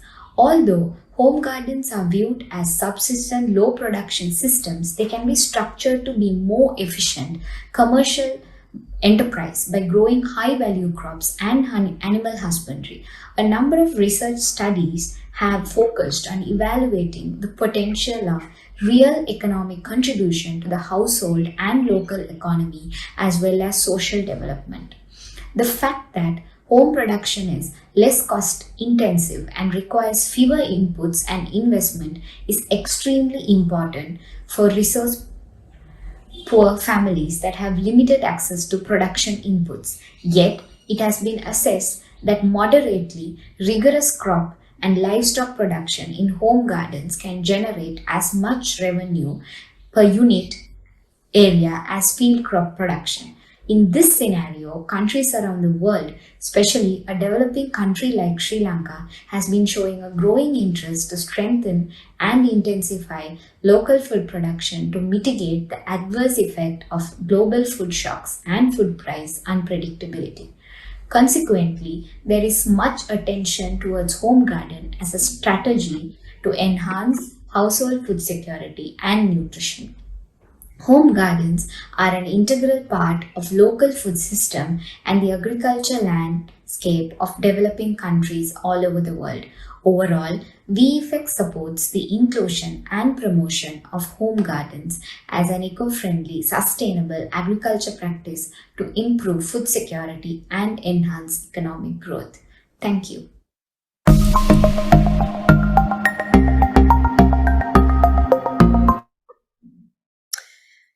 Thank you so much, Rasanthi. I hope that we have you online, and I hope that you can join in during the Q&A. And thank you so much for really sharing the examples of home gardens and how they can really strengthen food security, but also offer a range of other co-benefits at a local level. And there's a number of comments coming in on the chat around what a sort of a beautiful case study this is. In the interest of time, I'm going to move on to our next speaker, but I would like to say, Rasanthi, if we do have you online, a question for you that I might come back to you on during the Q&A, and I can see you. Great. You talked a lot about the importance and the role of local community in Sri Lanka. A question to you is what is your message to the global community on World Food Day to ensure that no one in Sri Lanka is left behind in efforts to achieve the global goal on zero hunger, given the sort of the economic crisis and indeed the multiple intersecting crises that people are facing in Sri Lanka. So perhaps you can think about that. What would be your message to the global community? And perhaps I will come back to you first to kick off our Q&A. For now, I'd like to turn to Alaric Sandrup, Director of Public and Regulatory Affairs at Lantmännen. I hope I'm pronouncing that right. My Swedish is up and coming, shall we say. Alaric, what is the role of the private sector in making food production more inclusive and leaving no one behind? We'd love to hear your thoughts. Yes, thank you. Can you hear me well? We can. Okay, great. Yes, I think you pronounced it quite good. Maybe a little bit of improvement is possible, but still it was good. So, anyway, good morning to you all, and thank you for inviting me to this very interesting and important seminar. Maybe first I could just introduce myself. And my background is I have a master's degree in agricultural economics and a university degree in farm management. I've been working as Director of Public and Regulatory Affairs at Lantmännen for the past 11 years. I also have a background in the Federation of Swedish Farmers, LRF. But in the context of this seminar, I could also mention that I've actually been working for WeEffect. I was working in Malawi for about 2 years. And at that time, I was working there as a country director, supporting farmers, smallholders, and developing the agricultural sector. I'm also a fellow of KSLA. Now, a few words about Lantmännen. We are a farmers cooperative. We have 19,000 Swedish farmers as members or owners. We have roughly 10,000 employees. We have operations in more than 20 countries. And we have a turnover of more than $5 billion. We have operations and business in agriculture, food, and bioenergy production, and so it's quite a broad and diversified group. In this context, why I mentioned this, I think that successful farmers cooperatives such as Lantmännen could inspire and encourage farmers and their common organizations in many other countries. There are, of course, many differences between different countries and different stakeholders around the world, but still, I think there are many similarities and patterns, and in that way we can learn from each other and we can transfer knowledge and competence and experiences between different countries and different organizations, associations, and companies around the world. And I think that is actually my first recommendation today. Of course, in this context of today, we could ask ourselves whether more of investments and efforts put into the agriculture and food production are really needed. Is our sector important? That could be a question. My answer, well, you can guess, is a clear and loud yes. I think there is more to be done. Also, with more than 800 million people still suffering from starvation and malnutrition, which is nothing but a disgrace, it is fully clear that there is a need to do more. The fact that more food must be produced in the areas where there is not enough food is obvious and should not be questioned. Still, much of the structural lack of food is not always caused by lacking natural and biological possibilities to produce more food, but quite often the low incomes and none or slow economic growth per capita is the main cause for this starvation. Knowing that at least 3/4 of the very poorest people with less than $1.25 per capita to spend and to survive per day, they live in rural areas and consequently are directly or indirectly dependent on the agricultural sector, is a strong reason to encourage and invest in agricultural production. We also know that investments in the agricultural sector are up to 4 times more effective as a tool to combat poverty than investments in other sectors. So this is a very good instrument really to combat poverty. Still, we can see that the expenditures in agriculture as the share of the global budget for foreign aid has decreased a lot during the years. Back in the 1980s, around 20% of the global foreign aid budget went to the agricultural sector, but today it has decreased to around 5%. In Sweden, it has changed even more. We were above the global average in the past, but today we're actually below the global average in expenditure in the agricultural sector in developing countries. I do not think that we will go back to the budget levels of the past, which is both good and bad. This leads us to a situation where other stakeholders than the traditional taxpayers financed institutions are getting more important. This can be both the civil society as well as the private sector. There are pros and cons with this, but since the world economy has moved towards openness, increased international trade and market economy, this is a natural and principally positive development. The private sector is involved in different ways in this context, and I think the involvement will and should continue to increase. I see a number of different types of involvement, such as the following. There is involvement in international trade, where private companies are the main players. The trade can and should go both ways and should respect basic values and rules regarding social and blood status. It is obvious that there is an unbalanced situation in many cases between strong and to some extent fragile companies and countries that must be handled with care. Free trade is fine, but it also has to be fair. I also think that investment in developing countries by private companies from industrialized countries is principally positive, but of course it must be done in a balanced and fair way, and it must be compliant with international charters and recommendations. Collaboration between traditional foreign aid institutions and private companies is a great opportunity. I believe that 1 + 1 = 3 if the best from different types of stakeholders is utilized in the efforts to increase the agricultural and food production.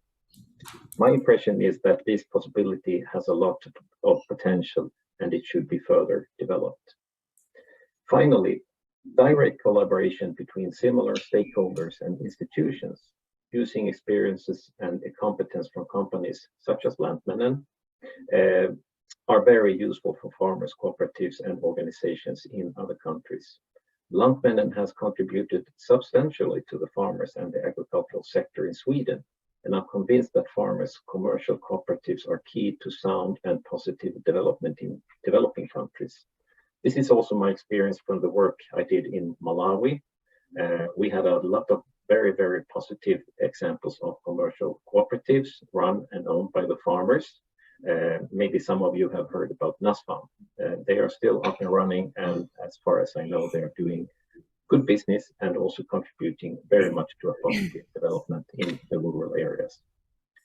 Now, I'm convinced that the private sector and companies has an important role to play in the important work to fight hunger and poverty. The involvement will grow, but it has to be done in a constructive and fair way. Thank you. Thank you so much, Alaric. I loved your 1 + 1 = 3 example. If all expertise is utilised, then we can indeed deliver much more together than we could by acting alone. And also the emphasis that free trade has to also be fair trade. And I think all of us in this room would agree that the private sector working collaboratively and constructively with the public sector and with civil society and with grassroots groups and farmers collectives and so on together, it needs all of us, and that cooperation is really key. I'd just like to remind everybody to keep your questions and comments coming in the chat. And Alaric, there's a couple for your attention there. You might want to take a quick look at, and a couple of links that people have shared for further information on these important topics. Just maybe a question from my side to Alaric. How do you find the private sector is managing with all of these manifold challenges that we have that are affecting all different parts of society at the moment? Businesses as well as communities as well as governments are challenging in this context of multiple crises, which is almost becoming a norm. And some of these challenges present trade-offs to us, for instance, that might challenge some of our outcomes and make it difficult to sort of achieve progress across the board. How are you? Where are you at in terms of thinking through how to build resilience and in this complex world? I think actually, in our perspective, we've had three main crises during the last years. It was the drought in 2018, we had then the pandemic, and now we have the war in Ukraine and these very, very bad attack from the Russian Putin on Ukraine. I think in Sweden and most of the countries in Europe, for example, we have been dealing with this actually in quite a good way. It is an enormous challenge to deal with this, but still, societies work, the economy work, and so on. The economy is maybe going down, and the unemployment rate will go up, but still, we're not really in a massive crisis like we have seen in the past, maybe 100 years ago, and so on.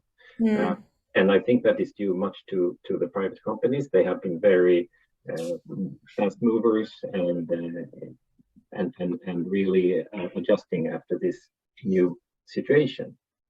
Still, if we look on the global crisis and the enormous challenges we have, let's say, for example, in sub-Saharan Africa, and this has been an ongoing crisis for a long, long time.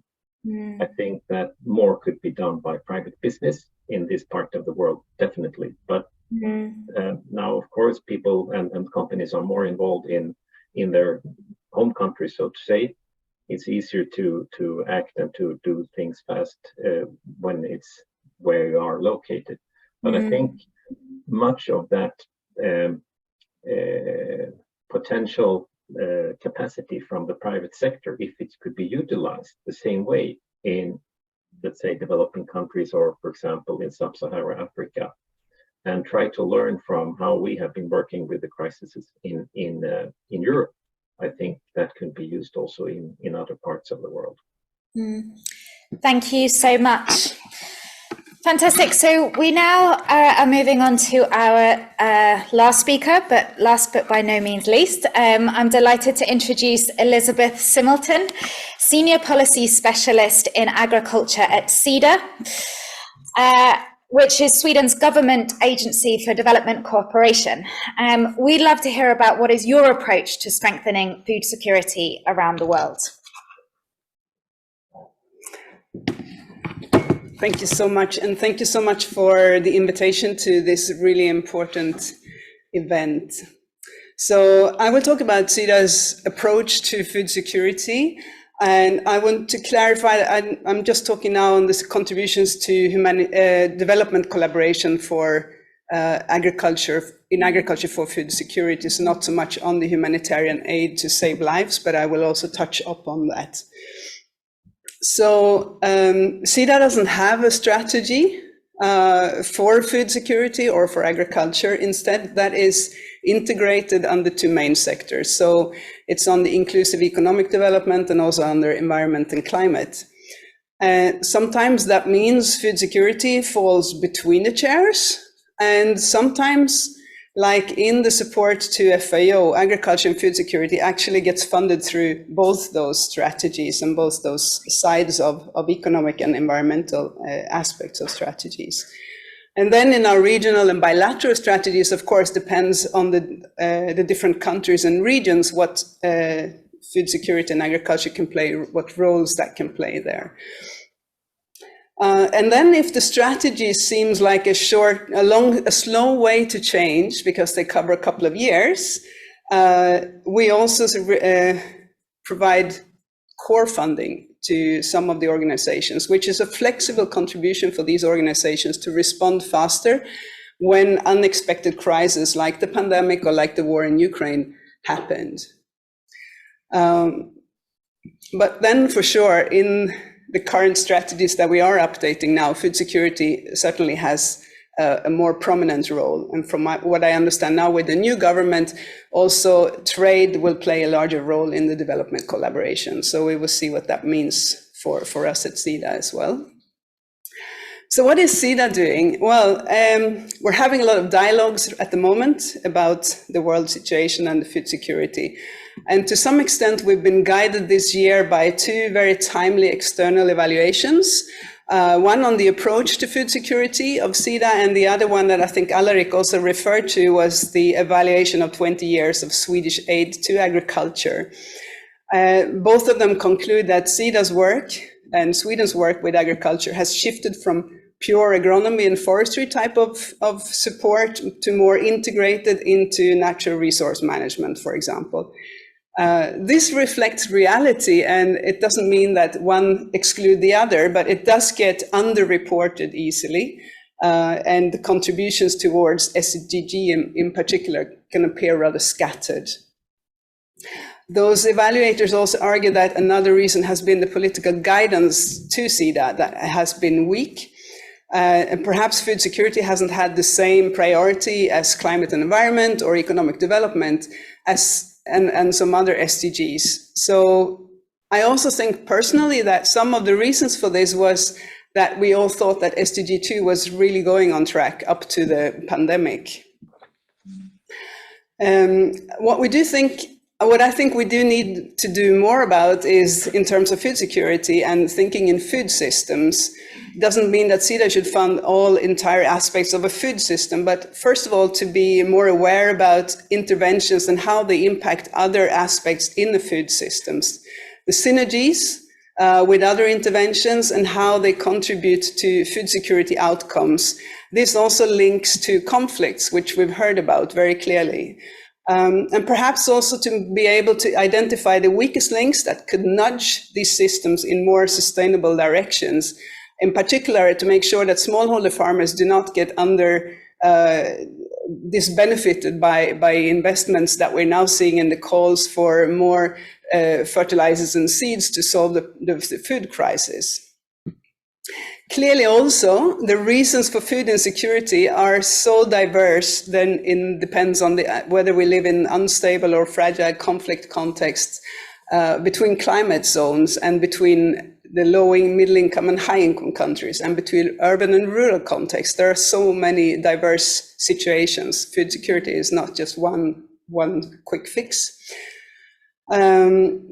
And I just want to finish off with a few examples of what SIDA currently supports in the dimensions of food security, just to ensure that we are also trying to not leave we're not trying to leave anyone behind, rather.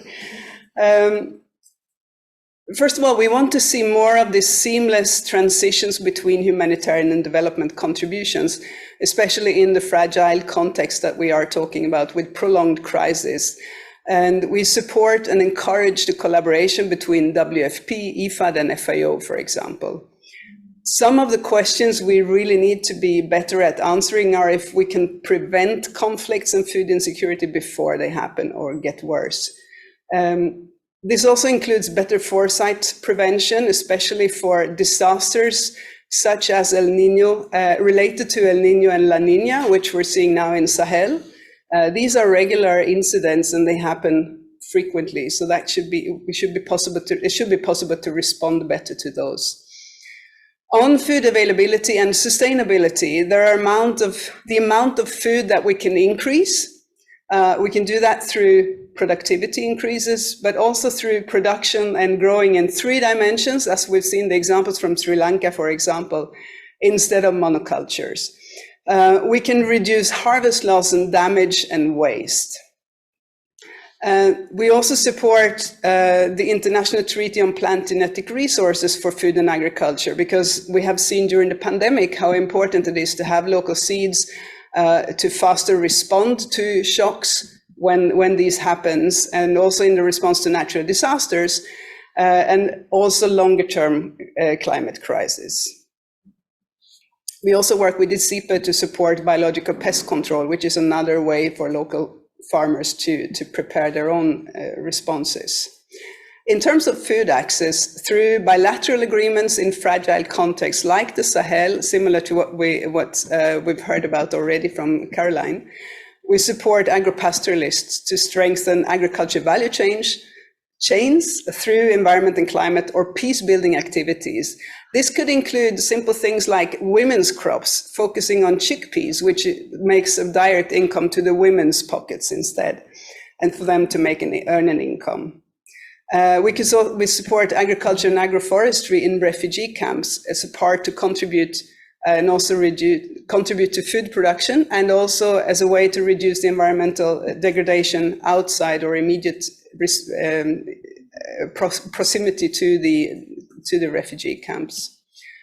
And in utilization and innovations, we have research collaborations, for example, like the one through AgriFose, which supported Africa's first conference on edible insects as a step to secure nutrition in urban and semi-urban environments.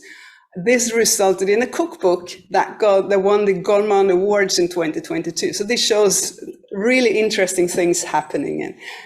And on stability in response to the pandemic again, it was really possible to get a lot of different responses there and see how local organizations who were able to stay on the ground and work directly with farmers and cooperatives were actually able to fill the gaps that were needed to reach the last mile and change and repurpose the production, such as adapting digital solutions to connect farmers through the market with other market actors and through with buyers. And lastly, on agency. To me, this is a warm part of the food security dimensions.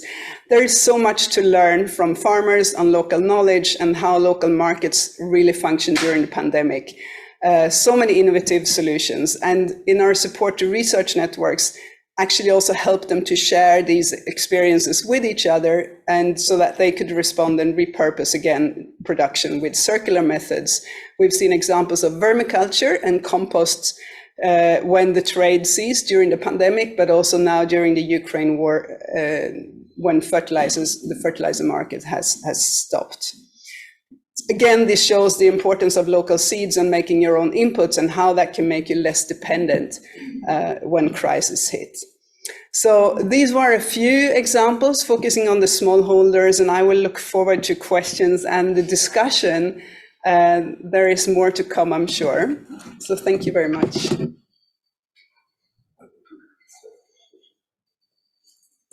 Thank you so much, Elizabeth, and I'm sure many of us will be Googling the name of that cookbook after this session here.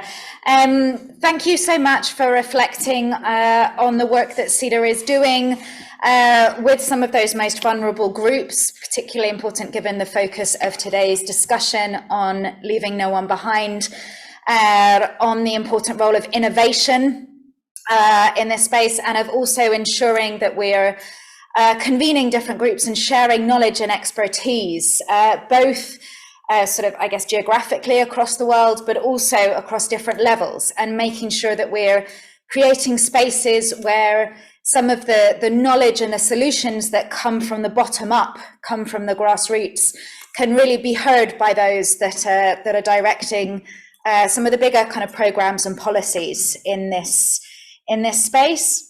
There's a lot of discussions going on in the chat. I think we have one question that I will pop to you now, if that's okay, Elizabeth. And perhaps you can come and join me up here. So how do you see the possibilities to be sort of working with the new governments and with others, well, the new government in Sweden, but also those others around the world on this agenda going forwards? And we've talked a lot about how we need to bring different stakeholders and different sectors together. So this is involving convening conversations between development and trade and agriculture. So how are you working collectively, or how does CEDA work across government, I guess, to really ensure that there is coherence and policy coherence to address these challenges? So thank you for that question. I think there are different ways to answer that question, and when we work on many different levels, we work directly with our partner organizations. We attend donor platforms in the European Union or with global partners. So this is one way to engage and also try to have a normative dialogue around the ways we like to see ways forward. And particularly, I think there is a lot of exchange now in the European Union, and I think there will be even more for the next year when we are sharing the European the presidency. Presidency is the word, yes. And yeah, that's what I can say at the moment. We haven't yet talked to the new minister, so we don't know directly what the priorities are apart from trade, and I think that there's more to come. Maybe in the next seminar or workshop, we will be able to tell more about that. For sure, we are preparing responses to the evaluations that I referred to, and moving ahead forward, I think we need to wait for the new government instructions, I think, in that regard. Fantastic. Thank you so much. And just one more question while I've got you up here. So there is a question from Anya from Gradina, Moldova, which is an organization in Moldova. And the question is, you already touched upon this in your presentation, but perhaps if there's any other remarks you'd like to make, which is sort of on how CEDA and others could be supporting local NGOs working on food and nutrition security, really at that very small scale, and empowering and enabling those sort of micro organizations, those grassroots organizations that can really work with the most vulnerable people in the efforts to leave no one behind. And her question was, how can we do more of this?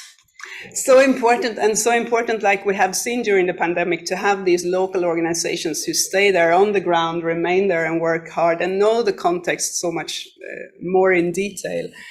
I think, I think one way would be to get organized with other similar-minded organizations, either locally in the country, to become a stronger force, and then go approach CEDA or the embassy, the Swedish embassy in that country, or join other forces to say and really have the needs-based approaches, because I think they are the ones that are really perfect for that. They will know exactly what the solutions are, knowing the context. But as she says, there are very small micro-organizations. This could be maybe too small money to handle, but there are different size of grants that you can apply for if you want to go that route. Or otherwise, get organized and join other similar-minded ones to work together. It would be really fantastic. I would like to see something that sort of brings together the entire food system or an entire value chain and can really connect farmers all the way to the markets and do that in a responsible way. From the farms to the fork. Yes. Yes. Thank you so much, Elizabeth, and please take a seat. Wonderful. And just, I mean, it's been a common thread throughout our discussions this morning, the need for collaboration, the need for cooperation, and a fantastic point to end our series of panel presentations on. It's now time to hear from all of you. We have about 15 or so minutes for our Q&A. I'd like to invite those in the room. If you would like to pose a question, to just raise your hand and we will make sure that there is a microphone near you. And likewise, those online, if you would like to raise a hand, then you can by all means voice your question. You can also keep them coming in the chat and I'm monitoring it as we go. I'd like to just remind everyone to keep your questions as short as possible, just in the interests of time. But to also introduce yourself. We'd love to hear your name and your organization.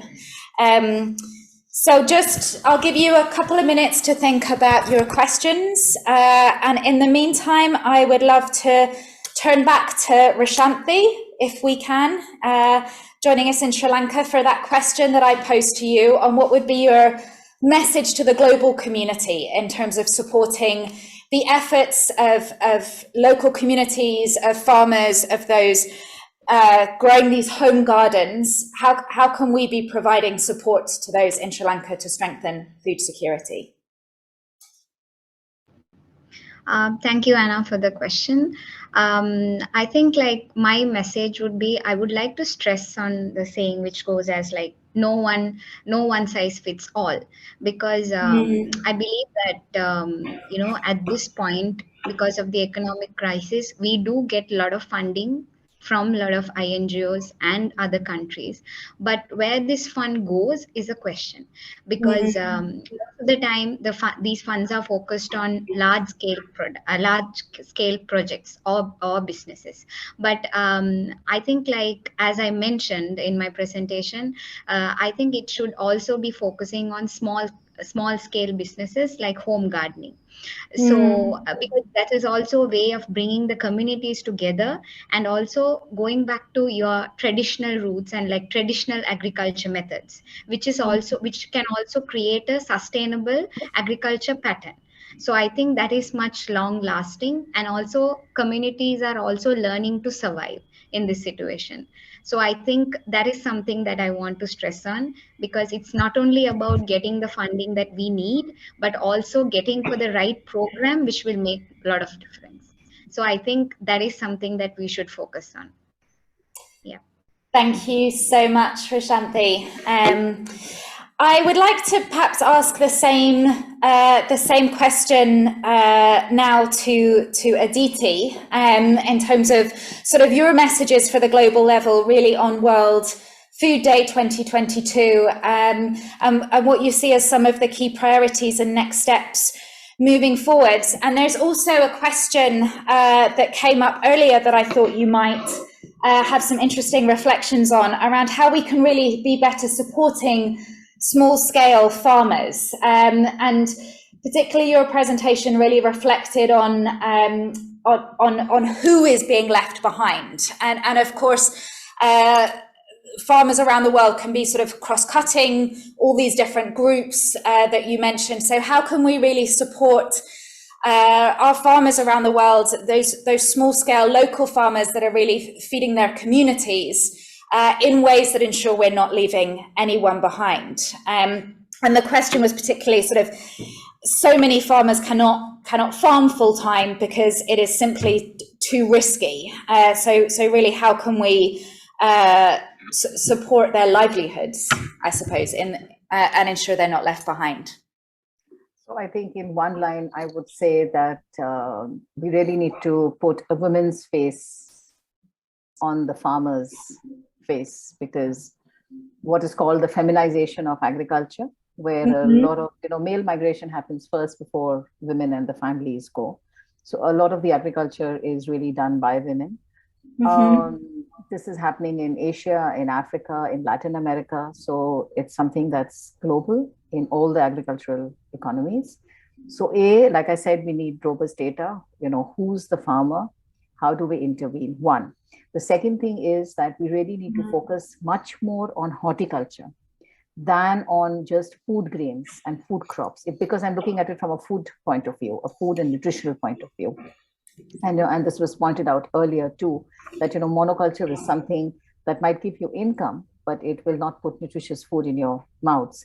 Whereas if you're looking at horticulture, which is part of sustainable agriculture, which is being promoted by all governments now, much of the work is done by women. It's much more labor intensive. So I think it's very important to make sure whether we're looking at irrigation, solar power, drip irrigation, whatever we are looking at, local seeds, as was pointed out, it's really horticulture that should be the mainstay for small farmers, because that is something that whenever they grow horticulture food, they first eat.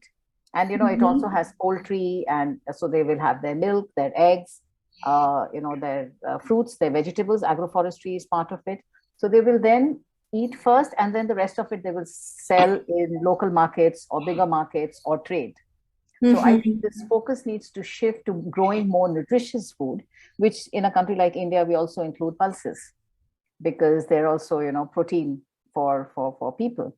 So I think rather than looking at cash crops, which is what has happened in the agricultural policies, which required a lot of external inputs, seeds, fertilizers, etc., we need to now look at food, nutritional crops. What is it that we really need to do with that? So robust data. Women are the ones who are really feeding us. B, what are the kind of interventions we can make for nutritional food in the villages and also in urban areas? Thanks. Fantastic. Thank you so much.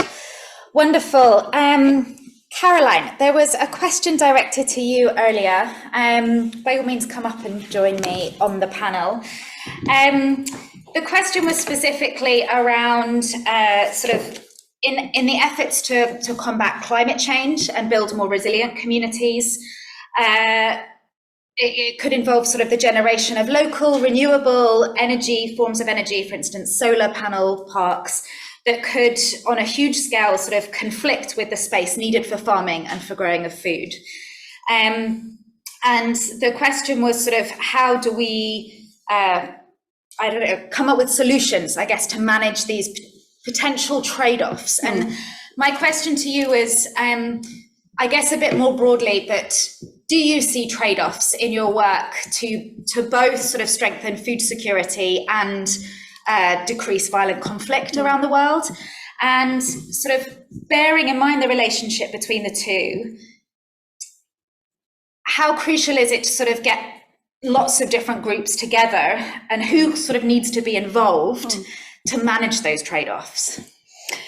Thank you. A very big question. I'll try to answer at least part of it. I think what you mentioned when it comes to the kind of trade-offs, and there might be conflicts there of how land should or could be used. I think that is often some of the root causes when we look at violent conflict, right? Is this, how should land be divided? How should it be used? Who should have access to it?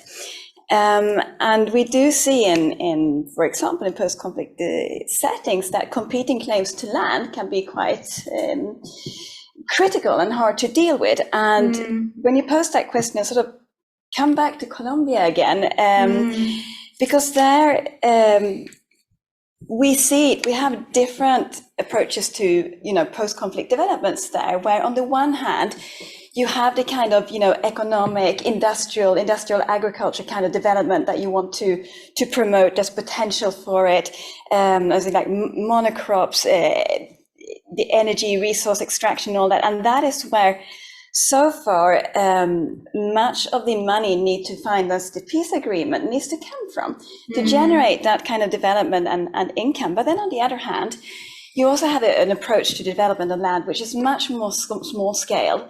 It's about local food production, local food security, and not supplying the kind of global food chains. And that is kind of conflicting. And it often happens in areas where the physical conflict has taken place, where the conflict affected epicenters. So that's just one of the problems there. And I think solving that is not easy, and it doesn't need, of course, this is extreme example, but where you mentioned the more renewable energy and conflicting with land, the crops for biofuels, etc. I think, again, it's about actors, right, and finding solutions. And I think one of the really interesting aspects here with this seminar today is that we heard from so many different sectors, right? And the panelists here has brought up different approaches. And I think that really highlights that, the short answer to who needs to be involved is really everyone, because food systems are so all-encompassing. I think critically, of course, from, if you think about food security in conflict settings, local populations need to be part of the solution. Their voices need to be heard. We talk a lot about the HDP nexus, so the humanitarian development peace nexus approach. So we need all those actors together, aligned in a coherent way. We need the donors, of course, to support those approaches, so it can sort of shift between as situation and ground shifts. We need the politicians, the policymakers. I mentioned earlier the lack of recognition of conflict in certain key policies, so we need them as well being part of the response. Basically, actors across the food systems. We talked a lot about Ukraine. It happens elsewhere as well, but we know where impact happened, the event happened, the impact can be felt far away. So we need really everybody around the table, I say. I don't think there is, tackling global food security is a global issue and it requires global response. Fantastic. Thank you so much. Great. Do we have any other questions, either online? I am just taking a quick look, or in the room. Yes, Madeleine from SIANI. Yeah, thank you so much to all speakers for these very interesting questions. And we have a question here from the chat, actually, and it's about nuclear.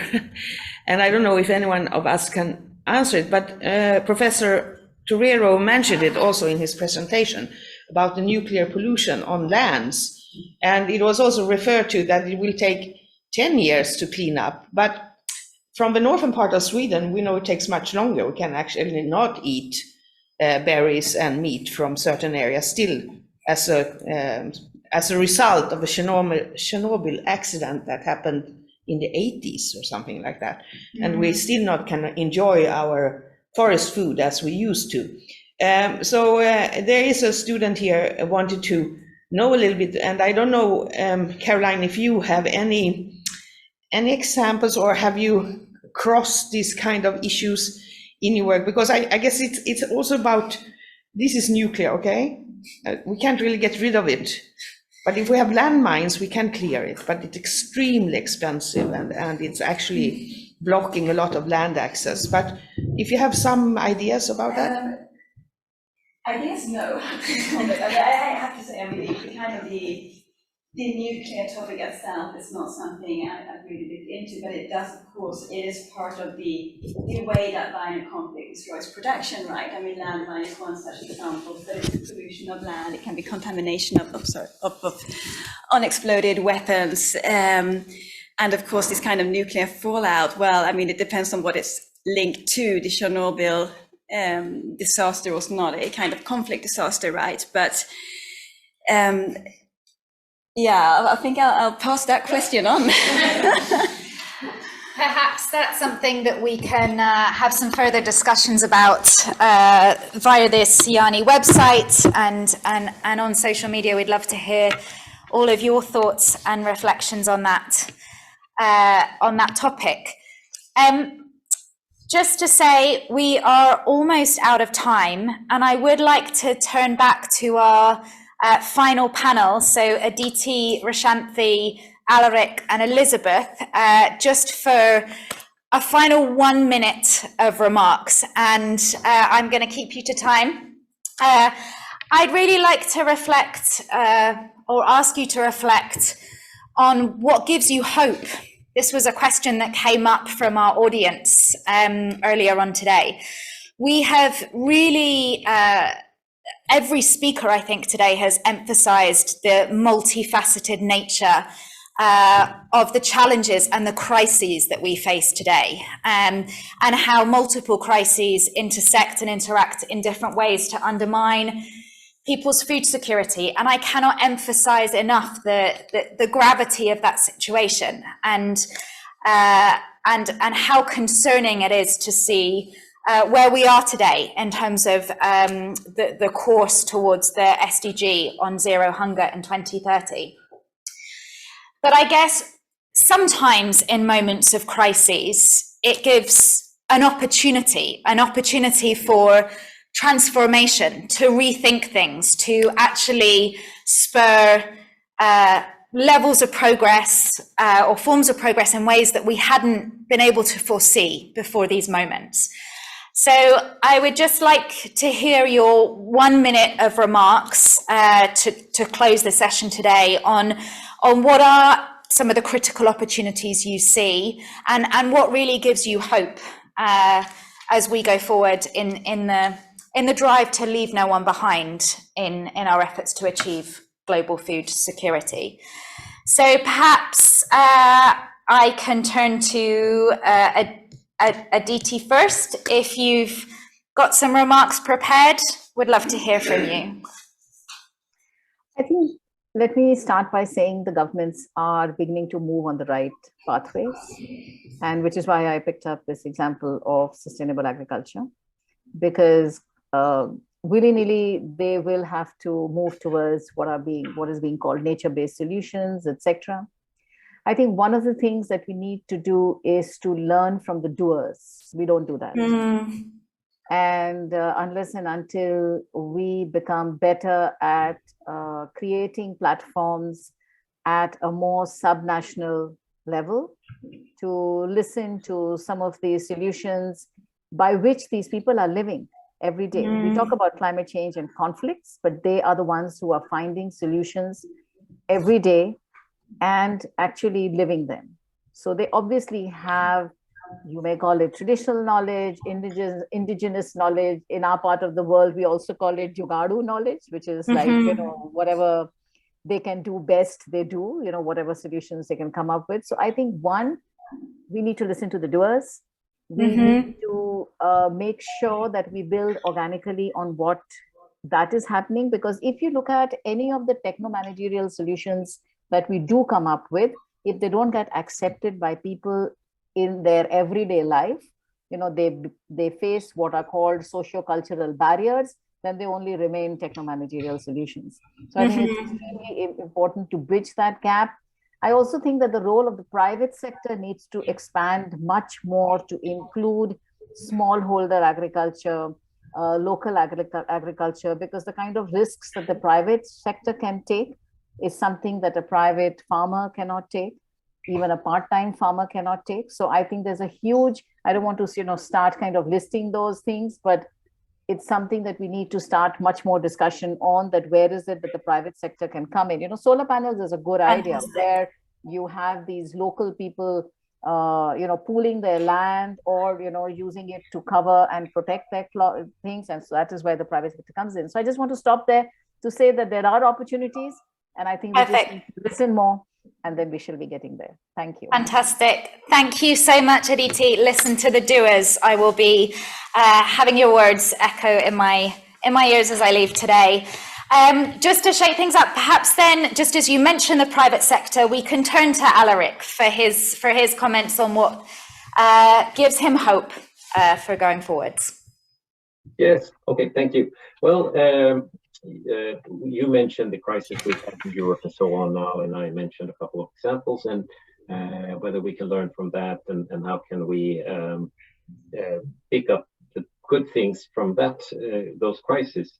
And I think if you look on the private sector versus or together with the public sector, in Europe, for example, during the past years, I think the public sector, the countries, the governments, including then also the European Union, has mainly been facilitating and putting up a framework to solve those problems and the crisis.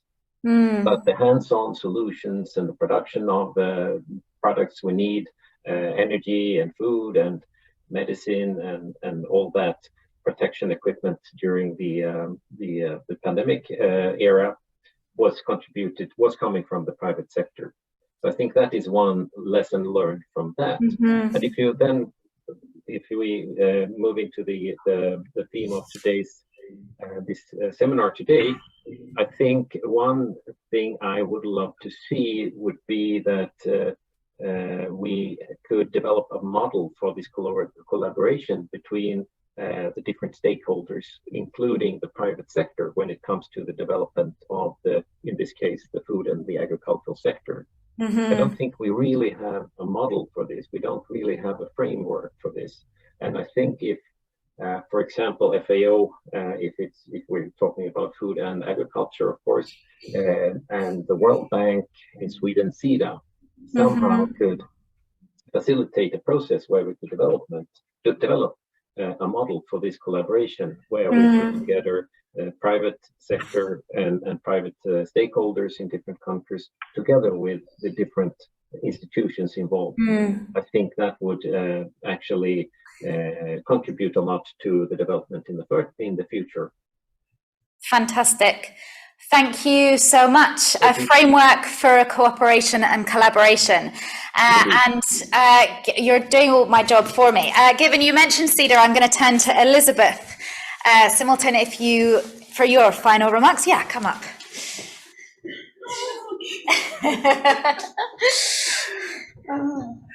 Thank you, Alaric. And actually, I somehow, I don't know the details, but I think there will be a follow-up on the UN Food System Summit next year in 2023. So maybe that's what's directly giving us hope on that aspect. I would just like to say 3 very personal things, actually. Please do. Grow a plant, talk to a farmer. What gives them hope is actually to see people who work on the ground get dirty on their hands and struggle with no pay. This is what gives me hope, to see that we don't always get paid for everything we do, and struggle, and get engaged and get organized in an organization or as a volunteer, just to talk to other people, because this is where we get energy from, and we can solve problems together, and focus on small progress. If just listening to the news right now is quite depressing, and just focus on the good news for some time as well, and don't forget that there are people working very hard out there to make a good world, and this is what gives me hope. Fantastic. Thank you so much. Speaking of lots of people working hard, getting their hands into the earth, then that follows on perfectly to hear from Rashanthi. Rashanthi, you have the final words in our event today, so we'd love to hear what seeds of hope you have.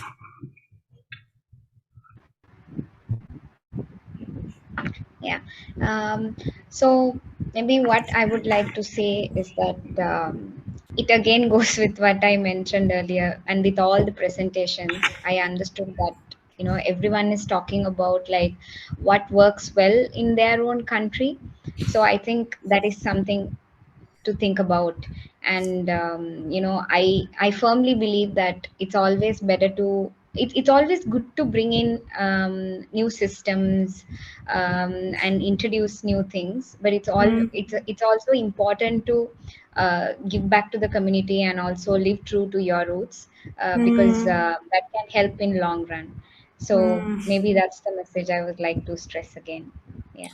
Fantastic. Thank you so much. Going back to your roots and building and working within your community is essential for all of us, for humanity in general. We are out of time for today. I would really like to say a huge thank you to all of our speakers and our panelists and contributors here today. Also to thank all of you in the room who've joined us in the audience here, and all of you watching online who have been posting your questions and your comments and your reflections, and really sharing some fantastic examples in the chat, which has been inspiring to read. We will, if we didn't get a chance to answer your question, we will be doing a Q&A with the speakers on the SIANI website afterwards, so it hasn't been in vain. I'm sorry I didn't manage to get through all of them, But would really like to just thank you again for sharing just so many of your insights on leaving no one behind and the challenges and opportunities for food security. I just mentioned the SIANI website. I'd just like to mention it again. SIANI is an open and inclusive network that is really open to engagements from people all around the world. So if you haven't yet checked it out, please do so. We will post a link in the chat to the website if you haven't yet seen it. And yeah, very much look forward to working with all of you as we pave the way towards a more inclusive food system for all in the future. Thank you all so much, and goodbye.